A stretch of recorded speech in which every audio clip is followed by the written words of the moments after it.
Boa tarde a todos. Em nome da BHH, eu quero agradecer a participação de todos em mais esse webinar. Eu sou Alfredo Mendroni Júnior, diretor técnico-científico da Fundação ProSangue e diretor dos comitês da BHH. Esses webinars foram idealizados por nós da BHH e o objetivo deles é levar conhecimento de hemoterapia a toda a rede de bancos de sangue públicos e privados do país. Nosso objetivo é chegar até a ponta com conhecimento, com inovações, com novas tecnologias e com novos assuntos dentro da área de hemoterapia. Tem sido um sucesso em cada webinar, os assuntos foram dos mais variados ao longo desse tempo todo, e eles têm sido sempre com muita audiência, com muita participação e com muito êxito em todos eles. Nós já transitamos por quase todos os temas que poderiam ser feitos em hemoterapia e pretendemos continuar o ano que vem e o outro ano até que nós possamos trazer a toda a comunidade tudo que nós queremos sobre o conhecimento em hemoterapia. Nos orgulha muito participar disso e eu, principalmente como idealizador e moderador de quase todos eles, fico muito orgulhoso de participar e feliz por poder dar essa oportunidade de conhecimento a todo mundo. E para finalizar os webinars deste ano, 2024, nós escolhemos um tema extremamente importante na era das acreditações e na era da qualidade, que é o controle de qualidade dentro dos laboratórios do banco de sangue. Queremos falar sobre controle de qualidade de hemocomponentes, sobre controle de qualidade de monohematologia, controle de qualidade de sorologia e, de uma forma geral, controle de qualidade dos laboratórios. Esse tema é extremamente relevante e, se não tivermos esse controle de qualidade, certamente não teremos um hemocomponente com a qualidade que nós desejamos ofertar aos nossos pacientes. Então, é com muito prazer que eu encerro esse webinar de 2024 com este tema e só quero informar para vocês, serão feitas 4 palestras, essas palestras terão 20 minutos cada uma e, ao término, vocês podem enviar as perguntas e nós faremos as perguntas e responderemos aquelas que forem possíveis. Às 20 horas, impreterivelmente, nós encerramos, e aquelas perguntas que não puderam ser lidas durante o webinar, nós deixaremos que vocês façam a pergunta diretamente para o e-mail do palestrante. E nós temos um time extremamente competente sobre o assunto para falar sobre controle de qualidade externo em banco de sangue. Para iniciar, eu quero convidar a Muriel Maziero, que é bioquímica, especialista em hematologia e hemoterapia e coordenadora da produção no HEMOSP. Muriel, muito obrigado por aceitar o convite, é um prazer tê-la aqui hoje neste webinar, e a palavra está com você. Obrigado. Obrigada, doutora Pedro. Vou compartilhar a aula, então.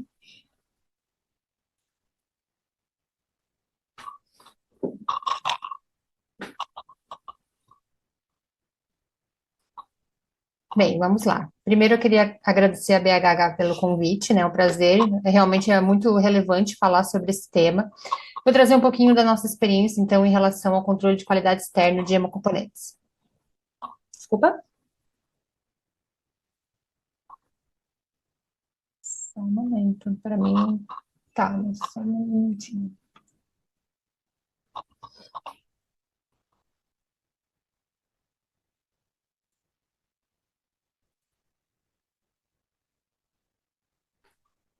Obrigada, agora foi. Bem, declaro que eu não tenho nenhum conflito de interesse, né, em relação a esse tema. E falando, então, um pouquinho sobre os fundamentos do controle de qualidade externo, né, até por ser a primeira de uma sequência de 4 palestras sobre o assunto, vou me dar o direito de falar um pouquinho, então, sobre os conceitos, né. O controle de qualidade externo, ele é uma forma de avaliação, né. O ensaio de proficiência é o ensaio que geralmente a portaria da consolidação recomenda, né, quando a gente fala em termos de controle de qualidade externo. E esse ensaio de proficiência nada mais é do que a comparação de resultados entre laboratórios, né, que participam desse mesmo programa de proficiência.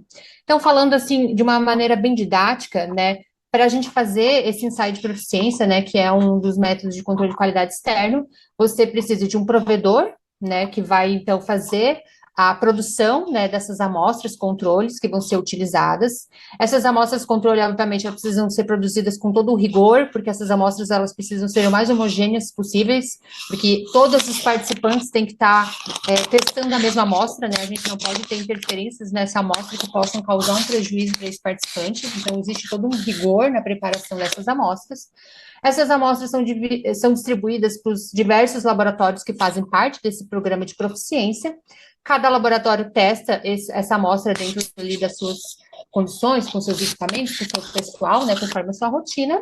E uma vez que esse resultado dessa amostra é obtido, esse resultado, então, ele é enviado novamente, né, para essa organização provedora desse ensaio de proficiência, que faz, então, toda uma avaliação estatística em relação a esses resultados obtidos, né, e de uma maneira simplificada, eles geram um resultado, uma faixa de conformidade, né, com o limite inferior e o limite superior, todos que estão incluídos dentro dessa faixa, né, estatística avaliada por esse provedor, são considerados resultados adequados, e todos os resultados que estão fora, né, dessa faixa que estatisticamente o provedor definiu, são considerados resultados inadequados. E antes da gente falar dos benefícios do controle de qualidade externo, porque ele realmente, ao meu ver, tem muitos benefícios, eu acho que para a rotina, especialmente para o controle de qualidade de hemocomponentes, é uma ferramenta extremamente útil, né? Além de todos os benefícios que a gente vai discutir para frente, o controle de qualidade externo, ele é um requisito de legislação, né? Então, a nossa Portaria da Consolidação número 5 já fala que todo o serviço de hemoterapia participará de um programa laboratorial de controle de qualidade externo. Então, antes de mais nada, ele já é um requisito de legislação e a sua realização é obrigatória, né, perante a Portaria da Consolidação. Falando então um pouquinho da importância, né? O controle de qualidade externo, eu acho que, em termos gerais, ele permite que a gente consiga detectar problemas na execução dos testes que nós fazemos nas rotinas, né? Esses problemas, às vezes, podem ser perceptíveis ou não, né, durante a realização dos testes, por exemplo, falando agora especificamente do controle de qualidade externo, e essas falhas, né, elas podem vir a afetar o produto, né, que no caso do controle de qualidade de hemocomponentes é a produção dos hemocomponentes, né? Então, essa avaliação, esse controle de qualidade externo faz com que a gente consiga detectar esses problemas, às vezes de maneira até bem antes de que eles de fato afetem o produto. Então, essa detecção de problemas é uma das grandes vantagens, né, de você fazer o controle de qualidade externo. Outra questão muito importante em relação ao controle de qualidade externo é a confiabilidade, né? Quando você faz ali, você se submete a um controle de qualidade externo e você apresenta resultados conformes, né? A credibilidade do laboratório, ela perante a instituição, o próprio serviço, né? Aos parceiros, aos usuários, né, do serviço do Hemocentro, ele ganha uma grande confiabilidade, né? Porque um laboratório, por exemplo, de controle de qualidade que apresenta resultados inadequados, querendo ou não, coloca em credibilidade ali um pouquinho a execução dos testes que são feitos no dia a dia, né? Então, você se submeter ao controle de qualidade externo e esses resultados estarem conformes, você ganha muito confiabilidade no que o laboratório está executando. Em relação ao controle de qualidade externo também, você tem uma avaliação imparcial desses resultados, né? Porque elas são feitas por um provedor externo. Então, realmente é uma avaliação bem imparcial. Você consegue se comparar com outras instituições, né? Então, às vezes, quando você está se comparando com outras instituições a nível nacional, você pode, às vezes, detectar um desvio ou até uma tendência, e aí você consegue, através do benchmarking, tentar descobrir, trocar figurinhas, entender as melhores práticas hoje em relação ao controle de qualidade, e também é uma forma bem importante, né, de, através desse benchmarking, você desencadear ações de corretivas e de melhorias. Principalmente para hemocentros que trabalham em rede, ou seja, que existem as atividades do hemocentro capilarizadas no interior do estado, por exemplo, é uma forma de avaliação indireta ou até mesmo direta, assim, dos serviços, né, que a sua rede está prestando. Então, por exemplo, um hemocentro coordenador, que existem laboratórios de controle de qualidade espalhados pela sua rede. A avaliação do controle de qualidade externa é uma forma também de você ter um certo monitoramento, né, de como vem sendo realizado esse controle de qualidade externa, esse controle de qualidade, né, dos componentes na sua rede. Então, também é um dos benefícios. E também é uma forma de você avaliar a eficácia dos controles internos que são utilizados na rotina, né, do controle de hemocomponentes. Eu acho que o controle de qualidade externo, falando em controle de qualidade de hemocomponentes, ele é especialmente importante porque na rotina do controle de qualidade de hemocomponentes, a gente carece muito de controles internos é, que são comerciais, né? Então, depois a gente vai ver a parte de imuno, de sorologia, são áreas que já possuem controles muito robustos, né, comerciais. E na parte de controle de qualidade de hemocomponentes, nós temos ainda muitos métodos manuais, né? Então, métodos que não são usuais clinicamente, né? Então, são testes que geralmente a gente não consegue ter acesso a esses controles comerciais, muitas vezes são controles in-house, né, produzidos pelo próprio Hemocentro. Então, eu acredito que o controle externo realmente é uma ferramenta muito importante para que a gente consiga ali ter uma validação, né, um certo grau de controle e análise do controle de qualidade de hemocomponentes.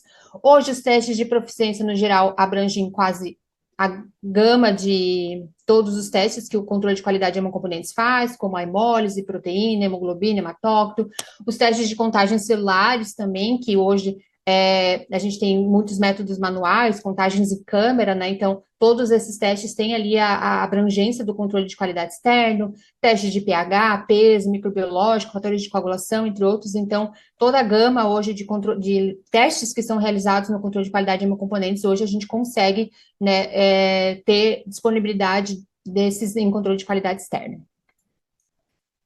Algumas informações, discussões importantes em relação à manipulação dessas amostras do controle de qualidade externo, né? Às vezes pode parecer óbvio, mas é bem importante a gente relembrar que essas amostras elas têm que ser tratadas como parte da rotina, né? Então, você precisa trabalhar essas amostras com os mesmos equipamentos que você usa na rotina, com os mesmos reagentes, com os colaboradores que executam a rotina, né? Quando a gente fala de tratar ela como uma amostra como qualquer outra, é realmente você usar todo ali o artifício que você tem na rotina de controle de qualidade externo para você realmente fazer essa validação do dia a dia do laboratório, né?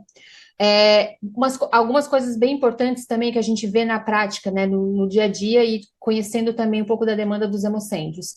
Os testes, principalmente a parte de contagem, é muito importante, é bem interessante que todos os colaboradores envolvidos no controle de qualidade, né, nos testes de controle de qualidade, façam essa contagem, né, porque a gente realmente consiga avaliar indiretamente todos os colaboradores que fazem a rotina. Pode parecer até estranho, mas assim, já vi em alguns hemocentros os hemocentros reportarem média. Por exemplo, 3 pessoas contam, e aí você pega a média da contagem dessas 3 pessoas e lança e reporta esse resultado, né?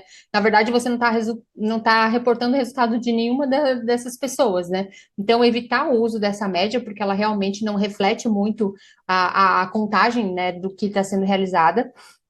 E também bem interessante a gente ver essas práticas em vários hemocentros de ter um rodízio, né, entre os colaboradores. Então, por exemplo, um colaborador faz o teste, então lança o resultado dele nessa rodada, na próxima do outro, e a gente vai tendo essa avaliação, essa oportunidade de cada um ser avaliado, né, no controle de qualidade externo. E, claro, depois internamente você poder usar os resultados que o provedor lançou como uma prova, uma forma de avaliar ali internamente o desempenho de cada hemocentro, né? Também é bem importante que cada hemocentro tenha os procedimentos, né, para a gente receber essas amostras, elas têm que ser processadas o mais breve possível, né, tem todos os critérios de inspeção visual, porque a gente já evidenciou amostras recebidas com desvio, né, na inspeção visual, que foi necessário solicitar uma nova amostra para o provedor. Então, é importante ter essa análise, porque às vezes essa inspeção visual inadequada, uma amostra inadequada pode causar ali um desvio e não necessariamente ser um problema do hemocentro. E também bem importante o armazenamento conforme as orientações ali do provedor. Em relação também aos cuidados, né, do controle externo, também podem ser coisas banais, mas são coisas que a gente já, na vivência de controle de qualidade, já viu desvios acontecerem por coisas que hoje a gente pode considerar simples, mas acontece. Então, respeitar muitas unidades que o provedor fornece, evitar arredondamentos, por exemplo, eu já vi desvio de controle de qualidade, por exemplo, no peso, que vamos dizer, o peso era 55,25, a pessoa colocou 55,20. Às vezes a faixa é tão estreita que esse arredondamento ali para baixo já gerou essa essa questão de ficar fora da faixa de conformidade, né? Então, sempre respeitar bem certinho as unidades que o provedor pede, por exemplo, após a vírgula, para que a gente, né, já vi, por exemplo, desvios por arredondamento. Observar muito as unidades que são padronizadas pelo provedor, né?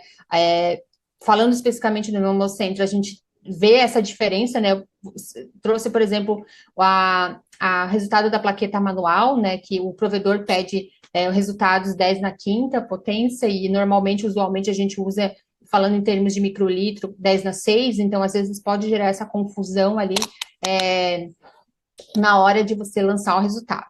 Aqui a gente já viu, né? E em outros hemocentros também, erros, né? A pessoa executa o teste de uma maneira toda certa, o resultado, a contagem perfeita, e aí você tem um erro na hora do cálculo, na hora de transcrever a unidade que o provedor pede. Então, a gente fez algumas adaptações, por exemplo, a gente criou uma planilha de cálculos automáticos, né? Que, por exemplo, você coloca o resultado da contagem e essa planilha já faz o cálculo ali exatamente na unidade que o provedor pede, que é para a gente tentar evitar esses erros de transcrição. Então, é uma forma que ajudou muito a gente a evitar erros no controle externo por problemas de cálculo ou de transcrição dos resultados. Falando agora, então, especificamente da parte de análise, né? Eu acho que a análise dos resultados de controle externo é a parte realmente mais rica de todo esse processo, né? Então, como eu falei, depois que a gente envia os resultados para o provedor, ele faz, né, diversas análises estatísticas e emite, então, ali um resultado, né? Geralmente uma faixa de conformidade e uma avaliação se o hemocentro está ou não dentro dessa faixa de conformidade. Após cada recebimento, é essencial, primordial, né? Não adianta você simplesmente fazer um controle externo para participar, para cumprir a legislação ou para conseguir a sua certificação. Você realmente precisa usar essa ferramenta porque ela é riquíssima. Você precisa, então, depois do recebimento de cada rodada, fazer uma análise crítica desses resultados, né? E avaliar todos esses resultados que foram obtidos. É sempre importante reportar a gestão, né? Lembra que eu falei muito em questão da confiabilidade, né? Do laboratório, do serviço ali em relação ao controle de qualidade externo. Então, sempre reportar a gestão, os resultados, sejam eles conformes ou não conformes. E quando eu falo em fazer análise crítica desses resultados, eu diria que não a gente se ater simplesmente ao adequado, ao inadequado, mas a gente olhar, né, realmente esse resultado mais a fundo, porque, como eu falei, essa análise do controle de qualidade externa, ela é muito rica. E uma coisa que a gente começou a fazer aqui, a gente viu que trouxe muitos resultados positivos, é realmente fazer uma análise de tendência desse resultado. Então, a gente parou de simplesmente olhar conforme ou não conforme e começou a olhar mais a fundo esse resultado. E começamos a olhar a tendência. Eu vou trazer um exemplo que aconteceu, que foi muito legal, né? Alguns anos atrás, em um hemocentro que a gente acompanhava, esse hemocentro sempre tinha resultados conformes. Toda a rodada com resultados conformes, né? A partir do momento que você simplesmente analisa conforme ou não conforme, então esse hemocentro estava tudo certo.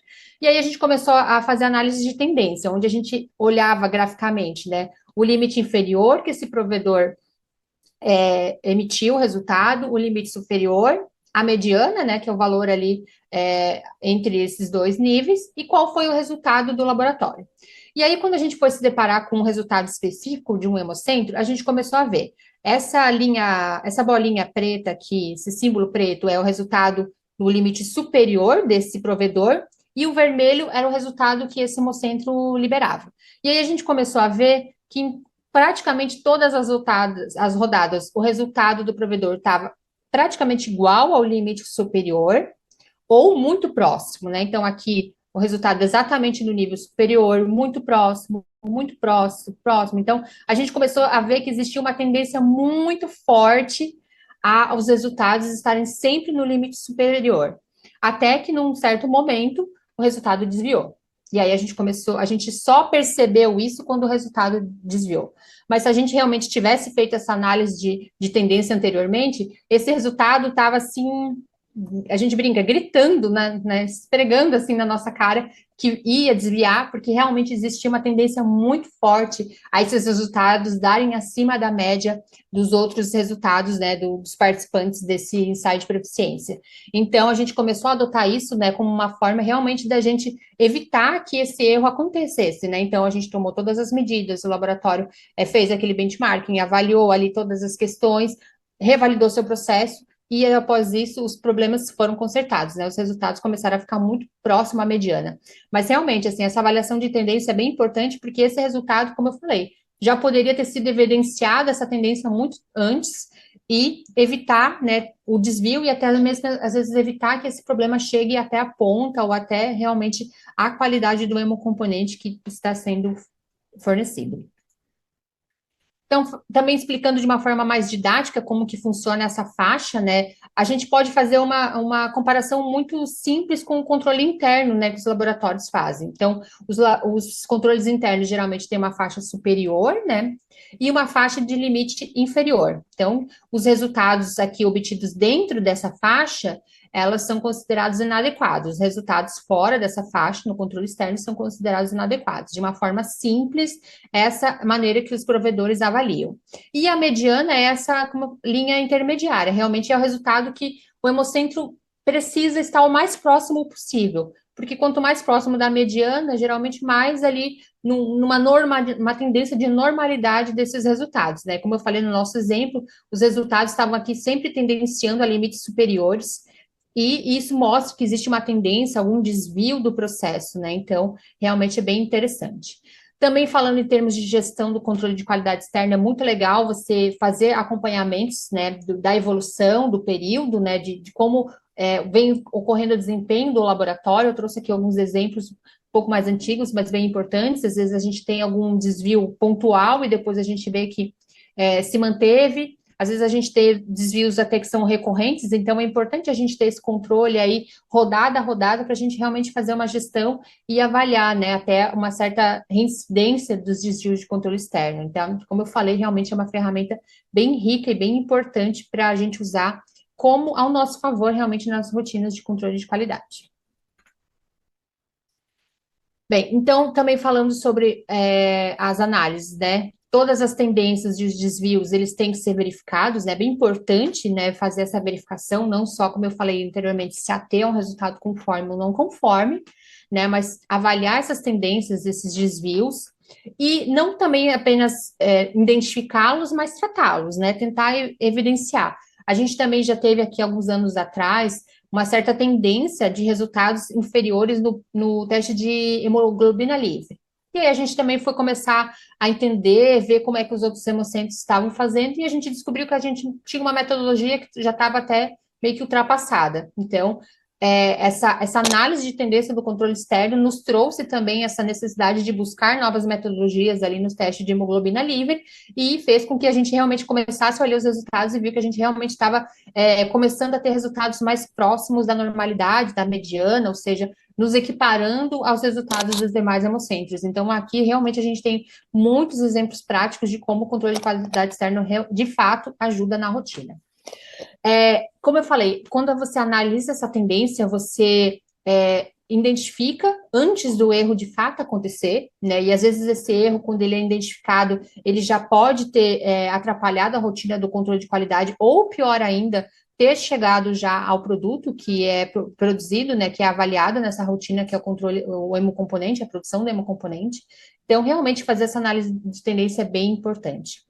E também, para finalizar, eu acho que o desempenho no controle de qualidade externo é um excelente indicador para o controle de qualidade. Aqui no nosso Hemocentro a gente adota como indicador estratégico ali para a parte do controle de qualidade, porque ele realmente é um indicador muito importante ali de como que está a confiabilidade e a realização dos testes de controle de qualidade, né? Então, ele é um indicador bem forte que poderia ser utilizado nos laboratórios de controle de qualidade. Bem, o que eu tinha para falar isso, né? Em 20 minutos é um desafio, né? Falar de um tema tão complexo e tão rico. Eu deixo o meu contato, se por acaso alguém depois tiver alguma dúvida, quiser alguma das planilhas que eu demonstrei aqui na aula, fica o meu contato e eu fico à inteira disposição e agradeço novamente o convite. Uriel, muito obrigado. Realmente é um desafio falar em 20 minutos. O assunto é vasto, a gente teria muita coisa para conversar. Tomara que a gente tenha uma discussão rica no final. Mas eu adorei que você falou de tendência, né? A gente precisa analisar a tendência. Às vezes ela grita na nossa cara que vai acontecer alguma coisa e é nela que a gente tem que se pegar, olhando para o gráfico o tempo inteiro. Achamos resultados e, e conclusões maravilhosas antes mesmo que o resultado saia fora do que a gente espera. Então, muito obrigado, parabéns, foi ótimo. E eu quero dar continuidade chamando o segundo palestrante da noite, que é o Davi Névoa Júnior. O Davi é responsável pelo Laboratório de Imunematologia do Hemocentro do HC FAMEMA, e o assunto do Davi é controle de qualidade externo em imunematologia. Davi, muito obrigado por ter aceito o convite. Seja bem-vindo ao nosso webinar, e agora a palavra está com você. Obrigado, eu. Só compartilhar a aula aqui.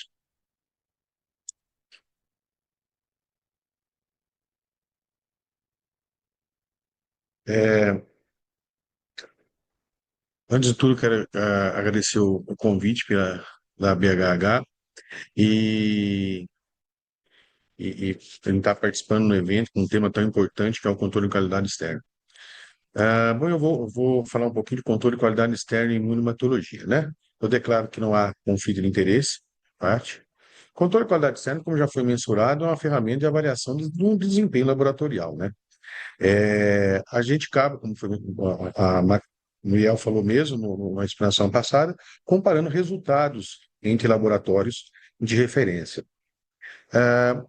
E o maior objetivo, não tem como a gente deixar de comentar, que essa ferramenta de gestão de qualidade, ela proporciona uma avaliação total dentro de um laboratório, né? Ela proporciona uma verificação de todo o contexto laboratorial, proporcionando que você analise, que você consiga medir essa qualidade desde o funcionamento de um reagente, de um treinamento se está adequado a um colaborador, seu equipamento que você está usando, né, da técnica empregada, que já foi mencionado, né, que anteriormente na explanação, que foi se é adequada a técnica que a gente está utilizando.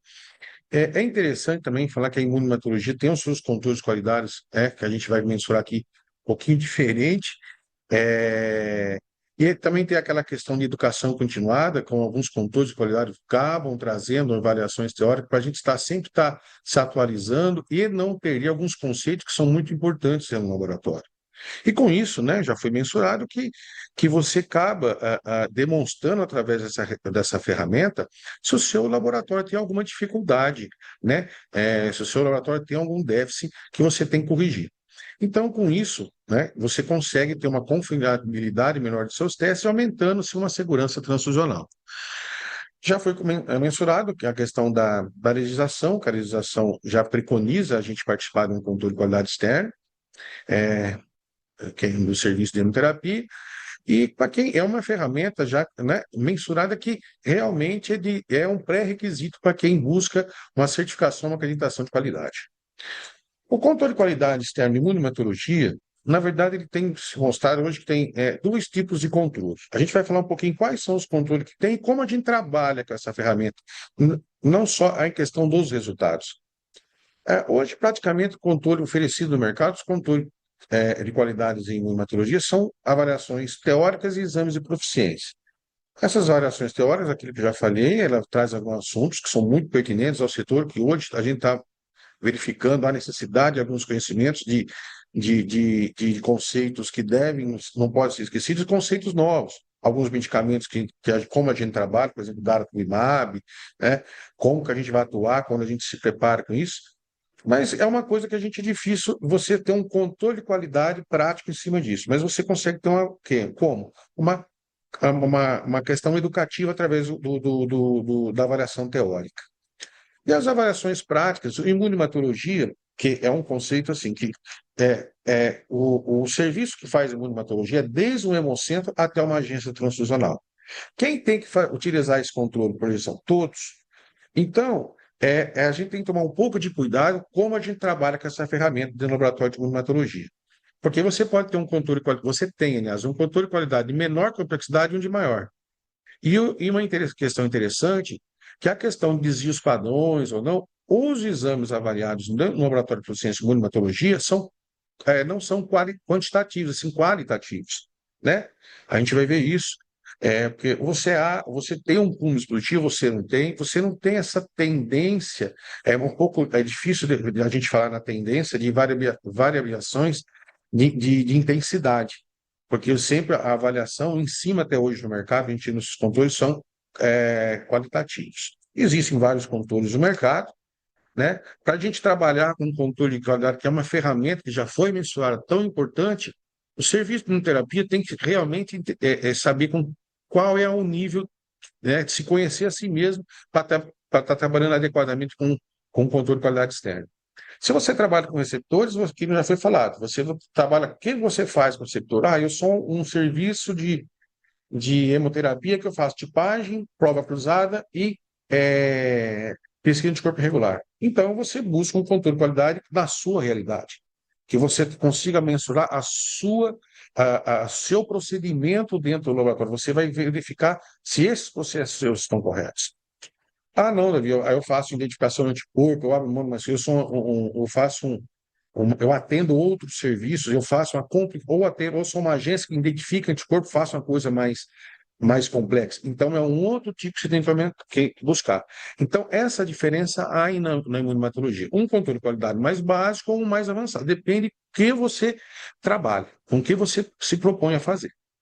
E o doador? O doador já é uma coisa um pouco mais estabelecida, porque o doador tem os exames que são necessários e pré-requisitos estabelecidos. Tipagem, PAI, né? E a pesquisa de DEFRA, ou de variantes. Mas uma questão que eu chamo a atenção é que qual é a importância? Você, no seu serviço, saber se você trabalha com automação ou manual. Davi, eu trabalho com automação em alguns exames, outros não. Esse controle, quando você busca, é interessante se você, quando faz com o seu provedor, conversa com esse fornecedor de controle de qualidade externo, se essas amostras que você recebe é compatível com o equipamento que você usa.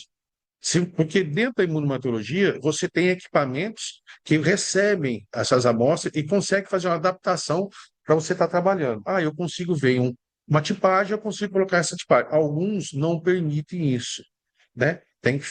Alguns equipamentos, alguns controles alguns fornecedores, vêm e você não consegue, porque você tem uma amostra de uma hemácia e uma amostra de um plasma. Alguns equipamentos têm que estar no mesmo tubo para ele processar. Se você não conseguir, o seu controle não permite fazer essa junção, você não tem como trabalhar com ele, né? Na questão, quando você trabalha com automação. É umas questões que a gente sempre fica atentos. O que é importante a gente conhecer do exame de proficiência? Periodicidade dele, né? Você tem geralmente você faz um contrato anual ou mais, mas como já foi mencionado, já é uma ferramenta tão importante para nós, a gente não pode ficar um longo tempo sem fazer, um longo tempo sem verificar a nossa qualidade, né? Como assim, Davi? Sabe, nós temos alguns fornecedores, cara, eu vou te mandar 3 avaliações por ano. Mas eu não mandou 2 esse ano. Por quê? Eu não tive matéria-prima, eu tive dificuldade com isso, não houve entrega, ficou parado na alfândega.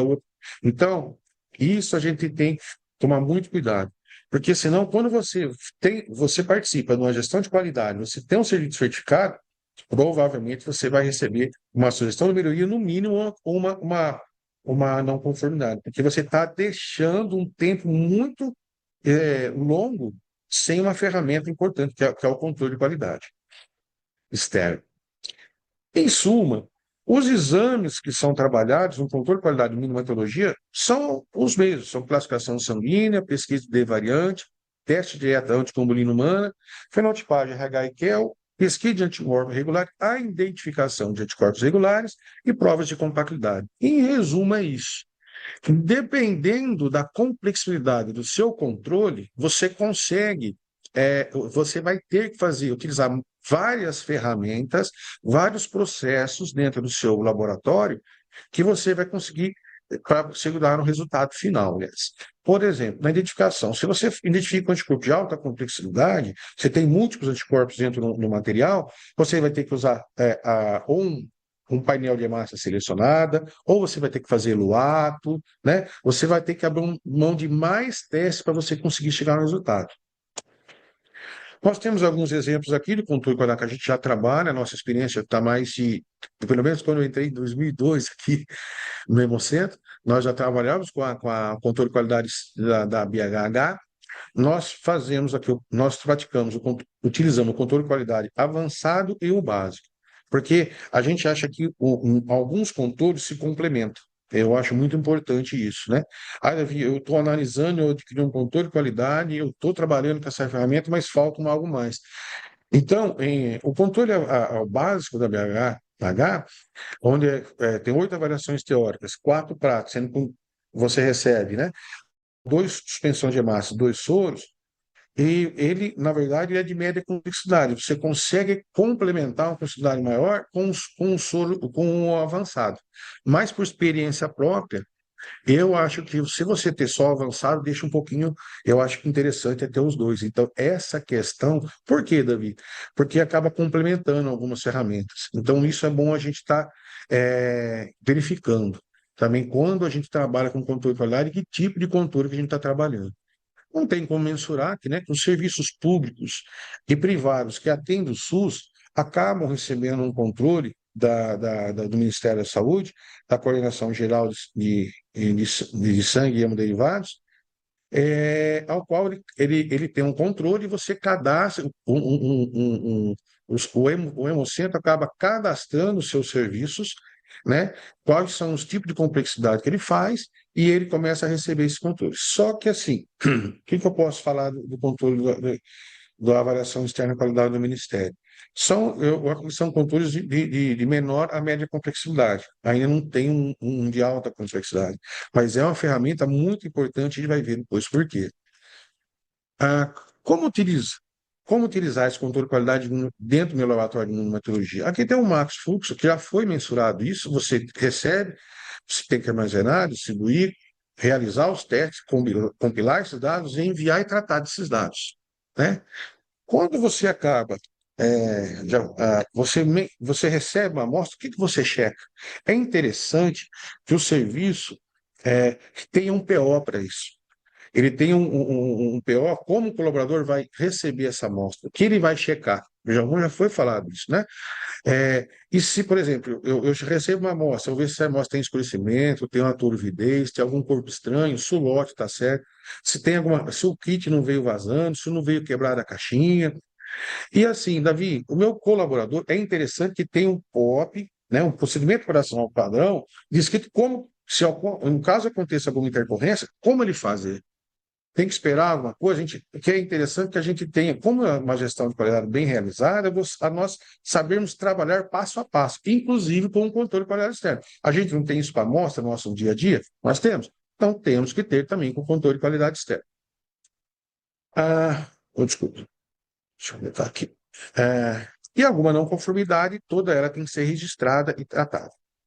E o armazenamento? Já foi falado. Onde eu armazeno essa amostra, sendo que eu não posso fazer no mesmo dia? Eu deixo na geladeira, ponho na bancada, de que forma, né? Que eu faço isso. E que às vezes chega no período da tarde, essas amostras, eu não trabalho à noite, é outra realidade, eu vou deixar ar-condicionado essa amostra para outro dia a gente está processando. Com quem distribui, né? Já foi falar, é o meu melhor funcionário, é o mais antigo, é o equipamento mais novo que eu vou fazer, né? É aquele sempre, não, é todo mundo. Se for avaliação teórica, o que é a recomendação? A gente distribuir a avaliação para todos os colaboradores, eles compilam os dados e a gente faz um consenso para enviar o resultado. No caso, uma teórica, um prático, que não dá para fazer, é aquele que já foi mencionado, é o revezamento. E a gente vai realizando os testes. Em qual metodologia? Na metodologia que a gente utiliza na rotina. Se eu tenho um laboratório de imunomatologia, né, de pacientes, onde a fenotipagem é feita em tubo, Ah, mas o laboratório de imunemática de doador, lá ela é padronizada, lá é automatizado, tem cartão. Eu vou buscar meu cartão lá para fazer, que o cartão é mais sensível, é mais não sei o quê, mas aquilo que fala, não, se você está trabalhando com um tubo, você vai fazer com um tubo, né? Ah, e a automação é de cartão. Aí o meu controle de qualidade externa vai entrar na automação, né? Então, e depois a gente vai fazer um compilado, todos, né? Vai utilizar os mesmos equipamentos que é utilizar na rotina, os mesmos reagentes, aquela mesma estantinha que você preparou o seu paciente vai entrar para fazer o controle de qualidade externa, o exame de proficiência. Depois disso, tudo isso é registrado, como já foi mensurado, você vai pegar os resultados, geralmente é na plataforma online, você vai digitar, a plataforma vai enviar essas amostras. Uma questão interessante que ter até no seu PO, né, no seu fluxo de realização de exames, preciso ter uma dupla checagem para digitar isso? Você tem uma dupla checagem para liberar o seu doador? Você tem uma dupla checagem para liberar o seu paciente? Então você tem que ter uma dupla checagem para fazer o seu controle de qualidade externa. E tem que ter, geralmente você recebe um envio, confirmação do envio que você mandou esse material, né? Aí, Davi, eu mandei e não recebi, já aconteceu isso. Que a pessoa falou que mandou um controle, a gente viu que o serviço nós tinha mandado o controle e não tinha recebido o e-mail de confirmação. Na verdade, ela não mandou, deu alguma coisa, aconteceu no sistema, ou na internet ele acabou não mandando e perdeu aquela avaliação. Desculpa. Aí há a questão dos recebimentos, os receber os resultados, né? A gente sempre espera resultado satisfatório dentro do mundo da hematologia, né? A gente sabe, deu isso, meu bateu com aquilo, deu certo, né? E cada critério tem o desculpa, controle tem seu critério de aceite. Mas você tem que ter o seu, né, a sua experiência, além daquele, enquanto todos falam 80%, 100%, o que que você fala? Ah, eu preciso de mais que isso, eu preciso de mais. Então, por isso, você tem que ter o quê? A história sua de participação no encontro, né? E quando você recebe a questão de no laboratório de imunomatologia, como você divulga o seu resultado? Tem que ter procedimento para isso. O serviço que faz gestão de qualidade tem que ter nos seus processos como você vai divulgar. Você divulga isso com a equipe, você divulga isso individualmente, a forma que você divulga. Ah, é no mural com a equipe. E quando é o resultado, tem os satisfatórios e insatisfatórios. É a mesma forma que eu trato, né? Pode ser que sim, pode ser que não. Isso vai de cada serviço. Mas um resultado insatisfatório, né? Eu vou passar isso para a equipe sem falar com o colaborador que realizou, isso fica um pouco difícil.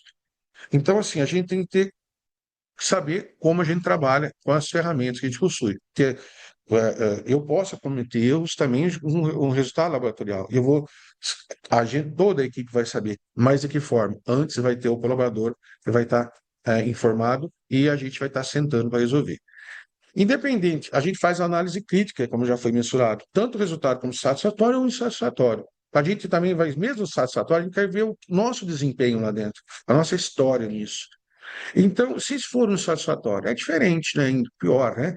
Você vai ter que abrir um relatório de não conformidade, vai realizar uma reunião de análise equipe junto com os colaboradores e com a equipe, que pode ter acontecido, né? Tentar identificar esse problema, identificar o problema, e verificar qual é a ação que você vai tomar.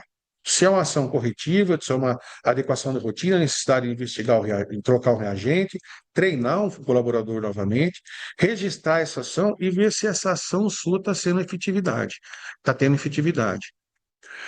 A gente já viu, na nossa experiência aqui, que os maiores erros que nós aqui já cometemos em alguns serviços nossos são erros de transcrição, né? E o erro dos teóricos, tem erros também só que são poucos quando a gente estuda e vai se atualizar no assunto, mas geralmente a gente pode ter dificuldade semântica, isso pode também acontecer, e a gente ter parceria com o fornecedor. Fala, fornecedor, essa questão aqui, nós erramos, a gente aceita isso, mas eu acho que deve ser melhorada.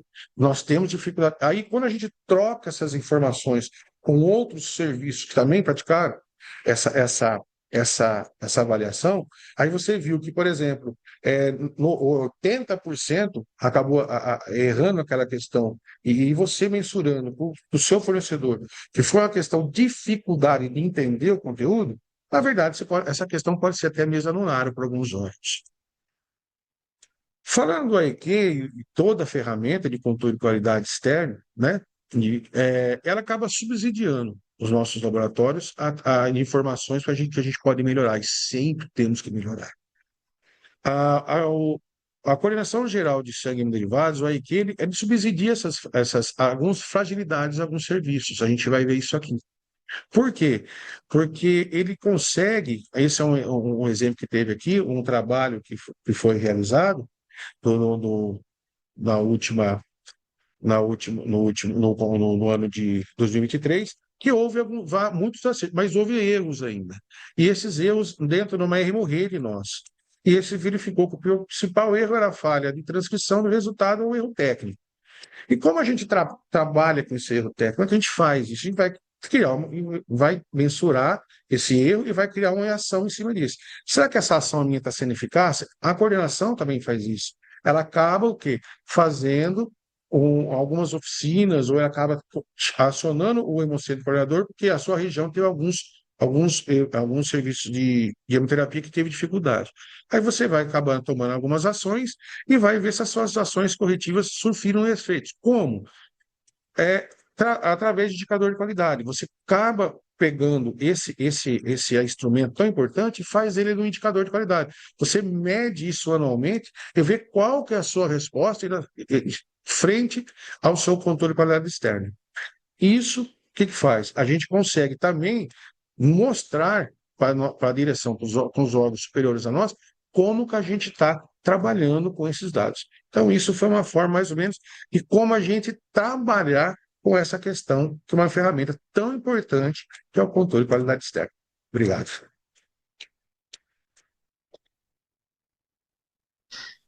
Davi, muito obrigado. Realmente, como eu falei no começo, é de uma importância enorme ter um controle de qualidade interno e externo. Sem eles, a gente não teria a qualidade de uma componente que a gente produz. E você falou muito bem a questão da discussão com a equipe, quando a gente tem um resultado positivo ou negativo.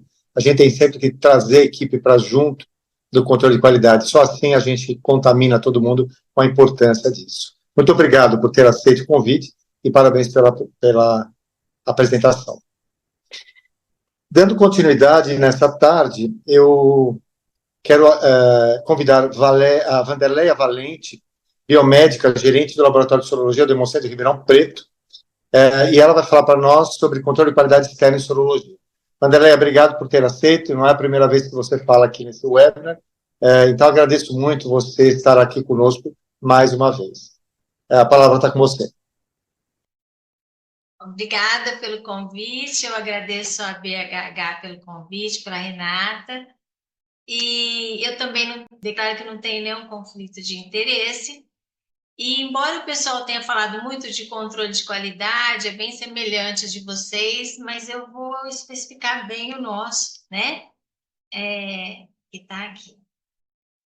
Vocês conseguem, tá tudo bem? Está enxergando aí? Tá? Obrigada. Então, só para contextualizar, a triagem sorológica, qual é a função dela? O objetivo maior é disponibilizar componentes sanguíneos com qualidade, livres de agentes infecciosos. Então, para atingir esse objetivo, nós temos que ter qualidade em todos os processos e rastreabilidade em todas as etapas. Então, a portaria de consolidação número 5 e as anteriores também, porque eu já sou bem antiga, né? Mostra para nós que a transfusão de sangue e seus hemocomponentes devem ser criteriosamente utilizados na medicina, porque toda transfusão traz em si um risco ao receptor, seja tardio, seja imediato, e agora, mais do que nunca, a indicação correta, criteriosa para as transfusões, mesmo tendo o máximo de cuidado que nós temos hoje. Então, na triagem sorológica, nós não fornecemos apenas o resultado, nós fornecemos segurança. Porque é muito fácil você soltar um resultado negativo e positivo sem mostrar para o serviço, para a instituição, para o governo, para qualquer paciente, para os órgãos de fiscalizações, toda a rastreabilidade do processo.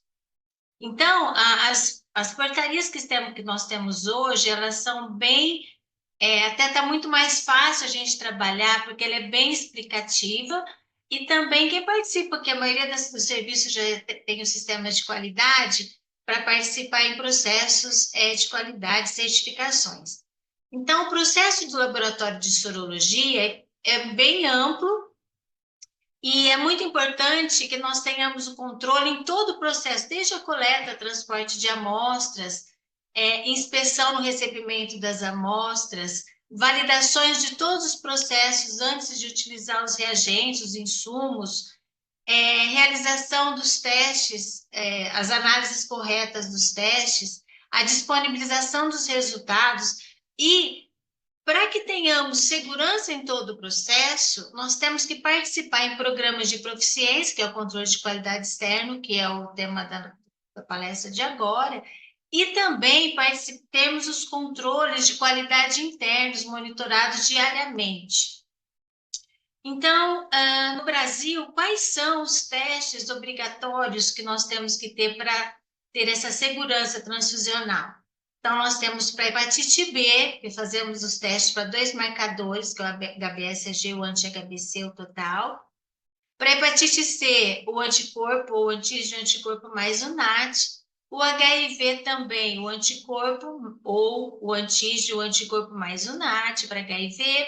Para Chagas, a pesquisa do T-Cruze. Para sífilis, a pesquisa do treponêmico, que pode ser um teste treponêmico ou não treponêmico. Em algumas situações, CMV para os casos de hemocomponentes que não têm desleucocitação, e malária em regiões endêmicas, que existem grande parte do país, os serviços públicos já estão fazendo teste para prevenção de malária. E para poder participar, ter essa segurança, nós temos que trabalhar com testes, com kits de alta sensibilidade para evitar os falsos negativos.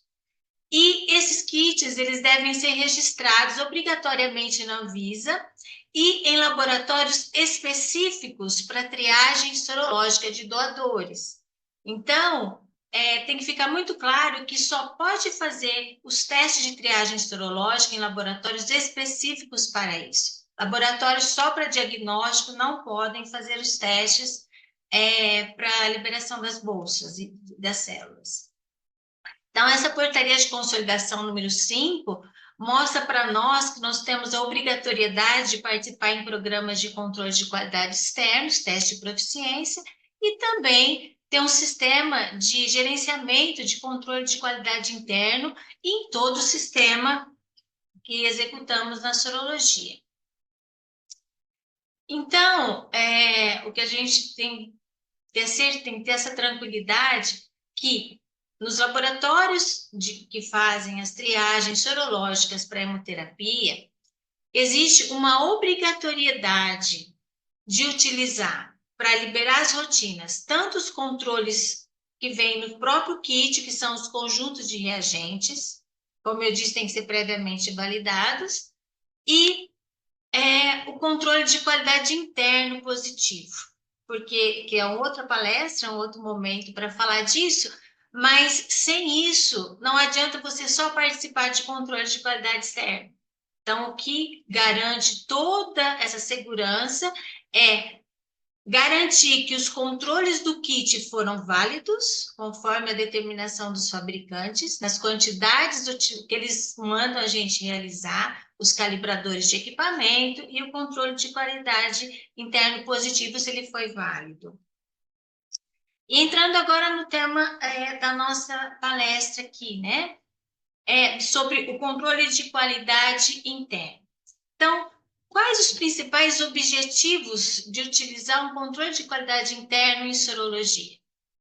Nós temos que evidenciar a perda da sensibilidade dos ensaios. Lógico, nós não podemos ficar gerando vários resultados falsos positivos, mas o que dá mais dano para o paciente é a gente liberar um resultado falso negativo.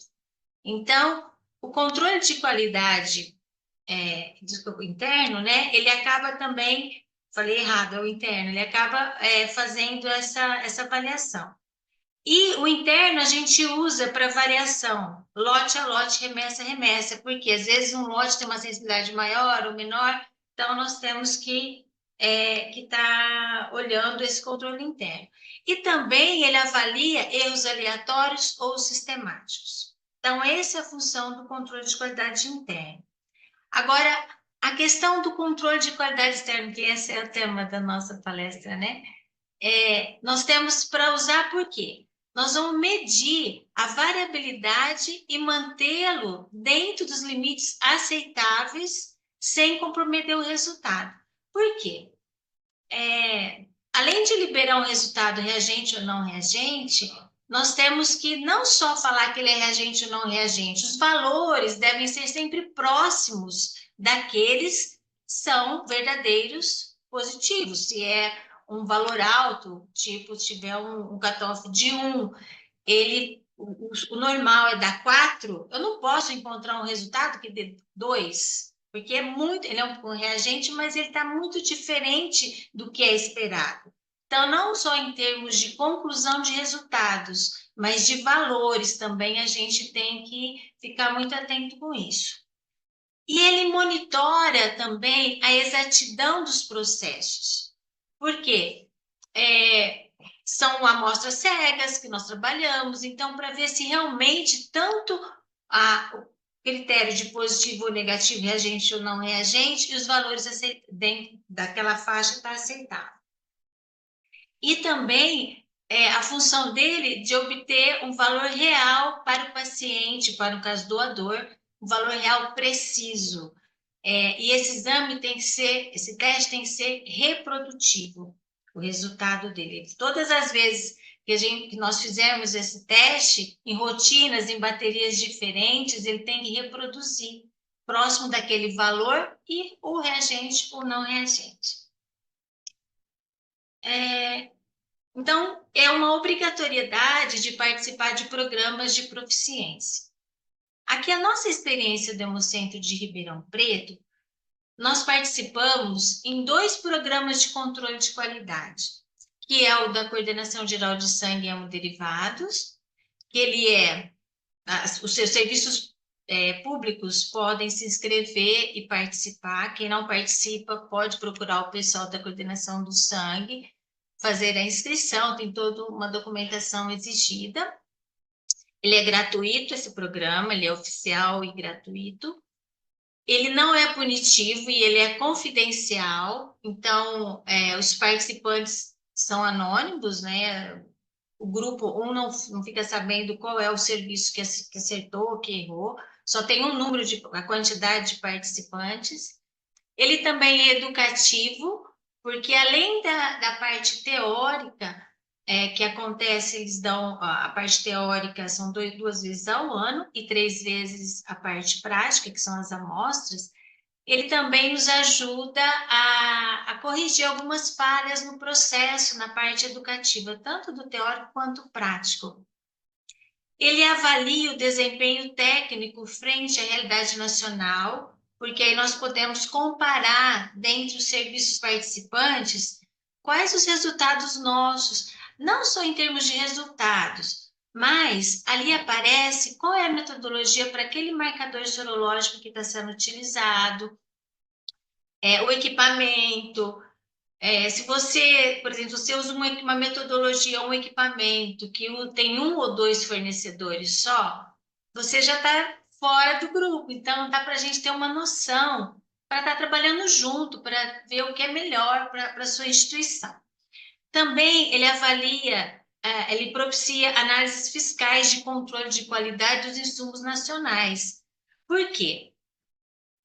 Se a gente tem uma inspeção da vigilância sanitária, principalmente aqui no nosso serviço, a primeira coisa que eles perguntam: vocês participam do teste de proficiência? E nós temos que ter 100% de acerto. Então, nós mostramos os resultados e quanto que a gente acertou e quem avalia, como que é feito tudo isso. A identificação dos procedimentos adotados em cada instituição, então ele mostra qual é o procedimento adotado, que é o que eu disse, em cada instituição. Então, é bem interessante participar desse programa, porque dá uma visão nacional. E esse programa visa, se tiver que estar alguma... Eu já participei desse sistema, embora ele seja confidencial, o pessoal da coordenação, eles sabem quem está errando mais, porque não adianta saber do problema e não tomar uma ação para ajudar. Não é punitivo, mas muitas vezes foram implementadas oficinas, às vezes até presencial no serviço, no próprio serviço que está tendo problema, como uma ajuda para melhoria de processo, quando eles estudam e verificam que realmente há uma necessidade de uma ajuda maior naquele serviço. Então, ele é muito interessante em participar. E também, quando a gente participa desses programas, além de ser uma autoavaliação, você verifica o contexto nacional. Também nós participamos de um outro programa que é privado, que a gente paga, né, tem um contrato com uma empresa, e esse programa é diferente. Nós recebemos esse material e realizamos para todos os marcadores mensalmente. Então, mensalmente, nós temos um programa de controle de qualidade externo, que é monitorado e é feito com a equipe que está processando a rotina. Ele também é confidencial e também tem a parte educativa, que tem as perguntas e nós conseguimos ter essa avaliação. Então, para participar de um programa de controle de qualidade externo, como o David falou, Davi, né, falou, nós temos que ter um protocolo, um procedimento operacional para isso. E nesse procedimento, porque eu já verifiquei que alguns participantes, às vezes eles erram não no processo, mas sim no recebimento do material. Por quê? Porque às vezes o material já vem com uma não conformidade no transporte, ficou um tempo lá fora da geladeira, a identificação incorreta. Então, porque a partir do momento que você faz a sua análise antes de receber o material, você pode pedir um novo material, teve um vazamento, temperatura inadequada, porque quando você já começa a processar, você já mostrou que o material está ok. Então, todas as etapas são muito importantes na análise, como nós fazemos na sorologia, pré-analítica, analítica e pós-analítica. Então, o controle de qualidade externa, ele vai avaliar todas essas fases. Depois que nós recebemos, nós vamos realizar os ensaios e eu não vou dar para aquela colega de trabalho que realiza a melhor forma, tem que ser quem está na bancada. Quem está no rodízio de rotinas vai fazer aquele teste. Só que, embora ele seja trabalhado como se fosse na rotina, e dá para saber que não é uma amostra, porque de bolsa, porque ele não é no tubo primário, porque a sorologia nós temos que fazer em cada doação no tubo primário.